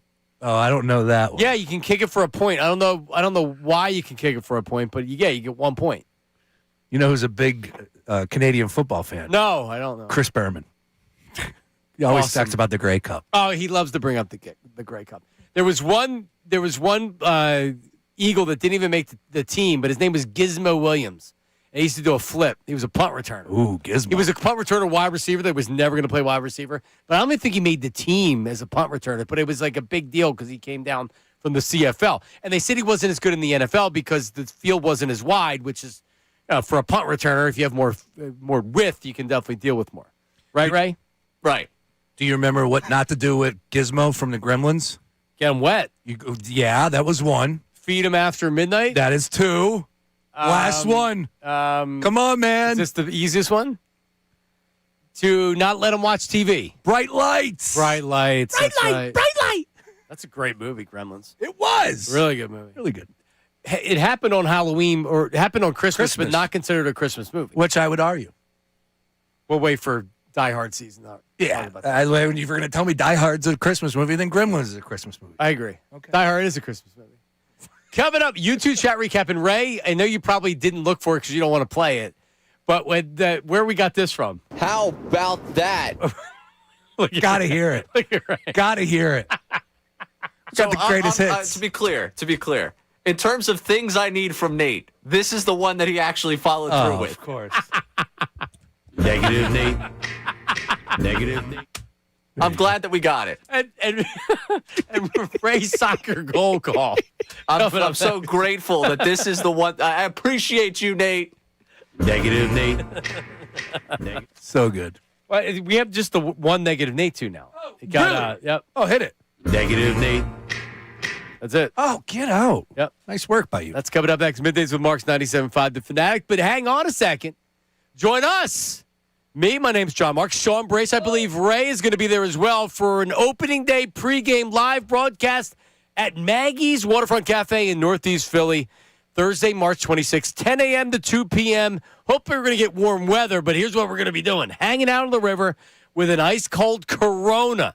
$5 Corona Light Drafts, $4 Corona Extra bottles, and we're giving away Phillies tickets to a future home game. Are you kidding me?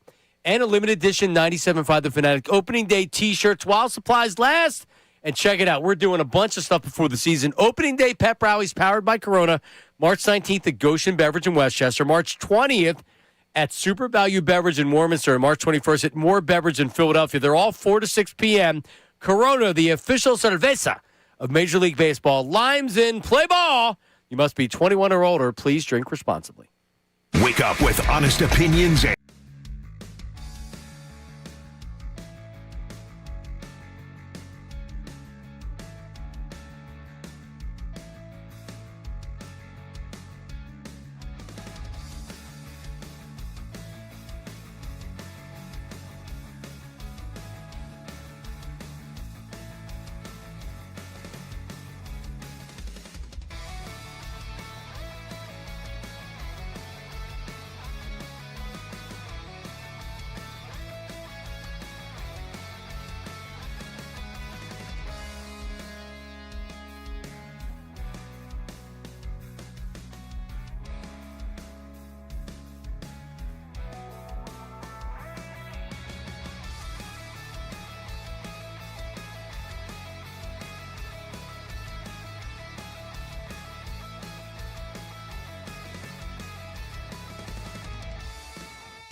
During his Blue Chews read, he was saying he made a video. Did you hear that too, Ray? Oh, I did. I did hear that. He's had a couple of them today. You really got to watch yourself when you're talking about golf. When you're talking about golf, there's a lot of times that we just kind of have to hit the pause button on you because a couple of times you lose me left and right here. Love a good pause. Pause. Don't mean it. Don't really, cook it up in my head as contrived. You explained the video afterwards, but when you said you made a video about your experience, I was like, really? And then you said ordering. I made a video about my experience at Blue Chews. Hey, let me dial up the wife on that one. Is she in? Really? What type of endorsement fee are we going to pull on that one? That's the question. That would have to be at least a double endorsement. For Shumhunks. Let's go. I'm in. All right, let's get to the YouTube chat recap. What do we have? It's time for the YouTube chat recap. How about filling us in? Let me tell you something else, man. Watch us live on YouTube every single weekday. I can't lie. Let me tell you something. It's the Middays with Marks YouTube chat recap. We have the Ray goal call coming up here in a second as well. Ray Dunn on the call of a women's basketball game for Temple. All right, what's next? Women's soccer. Women's soccer. What did I say? Basketball? Yes. Women's soccer. So you got basketball in mind. What we got? John makes A.J. Brown bullet points with a quill and ink while also using a candle for light. JM from the YouTube chat. I don't need bullet points. They're on my head. They're pretty easy. He wants to get traded. They're going to trade him. And if he's not traded, good for the Eagles, man. He's a good player. Oh, yeah. I'm in. I mean, really, this isn't about me trading him. You know what this is about? This is about the people that say he's never wanted to be traded and it's just fake news. Which is, if there's a hill to die on, it's not that one. Every piece of evidence is that, he's going to be traded. I'm not saying it's a lock he's going to be traded. I believe he's going to be traded. Do you think we get some honesty after that? He gets moved and maybe somebody opens up a little bit that he did want to be traded or was a nightmare behind the scenes or is it more just like... I don't think he has played this, honestly, he's never said anything publicly. Everything's been You're right. very cryptic on social media. No, he's calculated. This isn't happening by accident. Trust me. You want to call him? You want to say he's manipulating? I think you could say that maybe to a certain extent. But everybody says he's a great guy. No one says anything negative about him. I just want AJ to be happy. We do, and I do too. That's a show thing, Ray. You want AJ to be happy? So actually, I heard that from you guys on my drive back from the airport last week, and it was maybe the most irritating thing I've got. Oh, man, what? We do want him to be happy. Yeah, you guys doing the whole I want him to be happy thing when it's just like, oh, yeah, he's just obviously getting traded. We just want what's best for A.J. Brown. Right. As a listener, really drove me nuts. I really wanted to come through the radio and fight both of you. I thought about driving back to the airport and just being like, you know what? I'm going back to Birmingham. Well, it's because what you normally say to that question is, I don't want him to be traded, though. Yeah. I don't. I know you don't. I don't. You know what, AJ? I'm sorry. I do, because he wants to be traded. It does seem like that's the case. Okay. Yeah. I'm up to 75%, by the way. That's ooh. Yeah. So you're not going the opposite. Dave said that it didn't change his view on anything, and really, it just, to me, this is how it's going to play out. He's going to get traded probably after the draft, June 1st. It's going to be the Patriots. It's going to be the Patriots. It's going to be for less than what we wanted it to be. Or it could be before the draft, because now they could actually make it happen because they could eat the whole amount now. Yeah. I'm probably going more post June 1st because I think they're going to end up torturing me for an extra 2 months. I actually said to Dave off the air, I prefer the does Jalen Hurts like Nick Sirianni conversation to the A.J. Brown conversation at this point. We can do that tomorrow. No. I'm good. Thank you. I did an entire offseason of that. Okay. Hey, anybody got any interest to go to the draft in Pittsburgh? No. Yeah, I'm in. I'm in. Road trip? Yeah, road trip. Well, we got to do it on a Saturday. That's the only issue because we got the show. What, rounds 4 through 7? We're not going to go for rounds 4 through 7. We can't go Thursday or Friday. We got the show. Well, I mean, got the show. You could take the show. You could do the show from the hotel room if you really wanted to. All right. I don't know, right? Is the company aware of this technology? You can do stuff elsewhere? Because with the snowstorms, they're not aware of that. It's great. They have to spend thousands of dollars on hotel rooms when it could be adequately done from our studios. Brace and Ricky Bo got to drink the entire hotel bar out of booze. Damn right. Or that. All right, what's next? John, if you can afford a hair transplant, you can afford a dishwasher. Natalie from the YouTube chat. I have a dishwasher, but there are a lot of things that are not dishwasher safe. I don't put my pots and pans in the dishwasher. Can't do that. I don't put a lot of the children's plates and cups and things like that. You put it in the dishwasher, it'll melt them. And plus the things that take up a lot of space. I don't tend to put colanders. Yeah, the big bowls. Bowls, no. Yeah, because then when you put the big bowl on the bottom, nothing gets to the top, and all the stuff at the top remains dirty. Correct. So you got to wash those things. Believe me, the things that go in the dishwasher go right in the dishwasher. I run loads of this a couple times a week because I want to sanitize, especially during strep and all those seasons. You just run it to run it. Well, no, I fill it. Oh, okay. But I don't fill. I'm not putting pots and pans and frying pans and bowls and stuff. Are you a tablet guy or are you the powder guy? No, the liquid. Oh, you're a liquid guy. Yeah. What kind? How is it? Good. Palmolive. Yeah, is it good? Working good for you? Yeah. No streaks? Well, no, I don't know. I don't know if I would have streaks. All right. But that used to be a thing with back in the day. Streaks happen, yeah. No streaks. Okay. No streaks at all. Keep it clean. People also getting upset with you for liking to do the dishes versus the alternative where it'd be you don't do the dishes. Right. I feel like that's the better of the two. Believe me, I'd rather not do the dishes. But what I've done is I'm able to enjoy myself while doing the dishes, and it becomes kind of what I do every night. Do you ever do the dishes and don't get credit for doing the dishes? Yeah, every day of my life. Yeah. All right, I thought that was a me household. Yeah, no, that doesn't get when you're doing credits and debits for being a husband. That never counts as the credit. Would it be a debit? Be a credit. I tried that over the weekend. That didn't work out well for me. Yeah, it wasn't smart. All right, what's next? Johnny washes dishes for the love of the game. Fran from the YouTube chat. It is kind of being my thing. There you go. Dishes. Are you gloves? I am gloves. You're gloves. I have gloves. Oh, no gloves over here. And I turn them inside out and put them in the dishwasher when they start to smell. So I don't have to buy new ones until they're ready to buy new ones. I can see an image of John with the gloves now. Yep.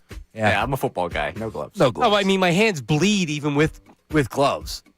It's terrible. Dry skin's terrible. Oh, okay. The amount of moisturizing I do on my hands and feet. You're a moisturizer guy. You have to be. Okay. Diabetic. I get the cracked heels. I wear the socks, the special heel socks. Do you? With the gel. Oh, absolutely.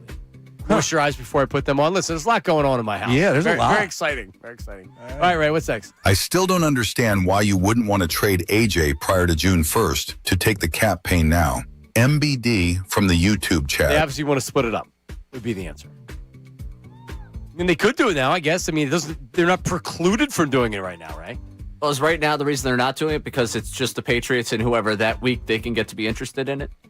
Maybe. I don't think there's any real urgency to do it right now. They can wait till a little bit before the draft. They can do after the draft.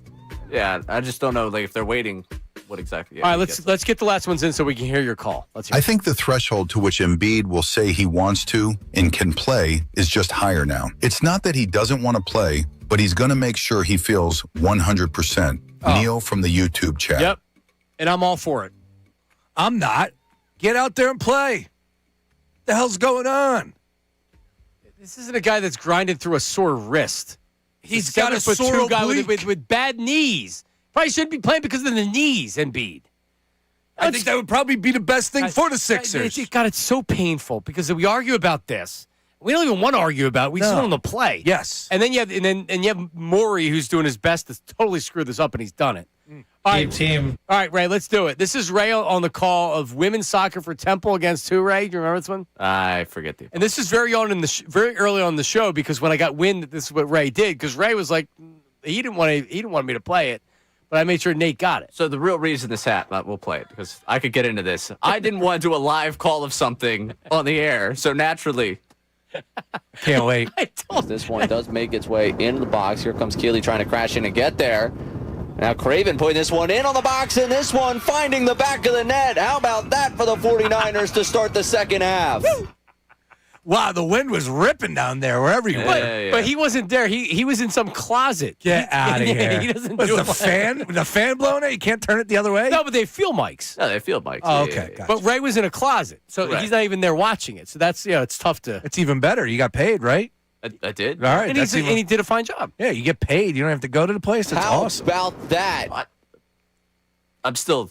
Yeah, it's a long thing. We got to get out of here. Guys are coming up next. Talk to you tomorrow. See you. Now on 97.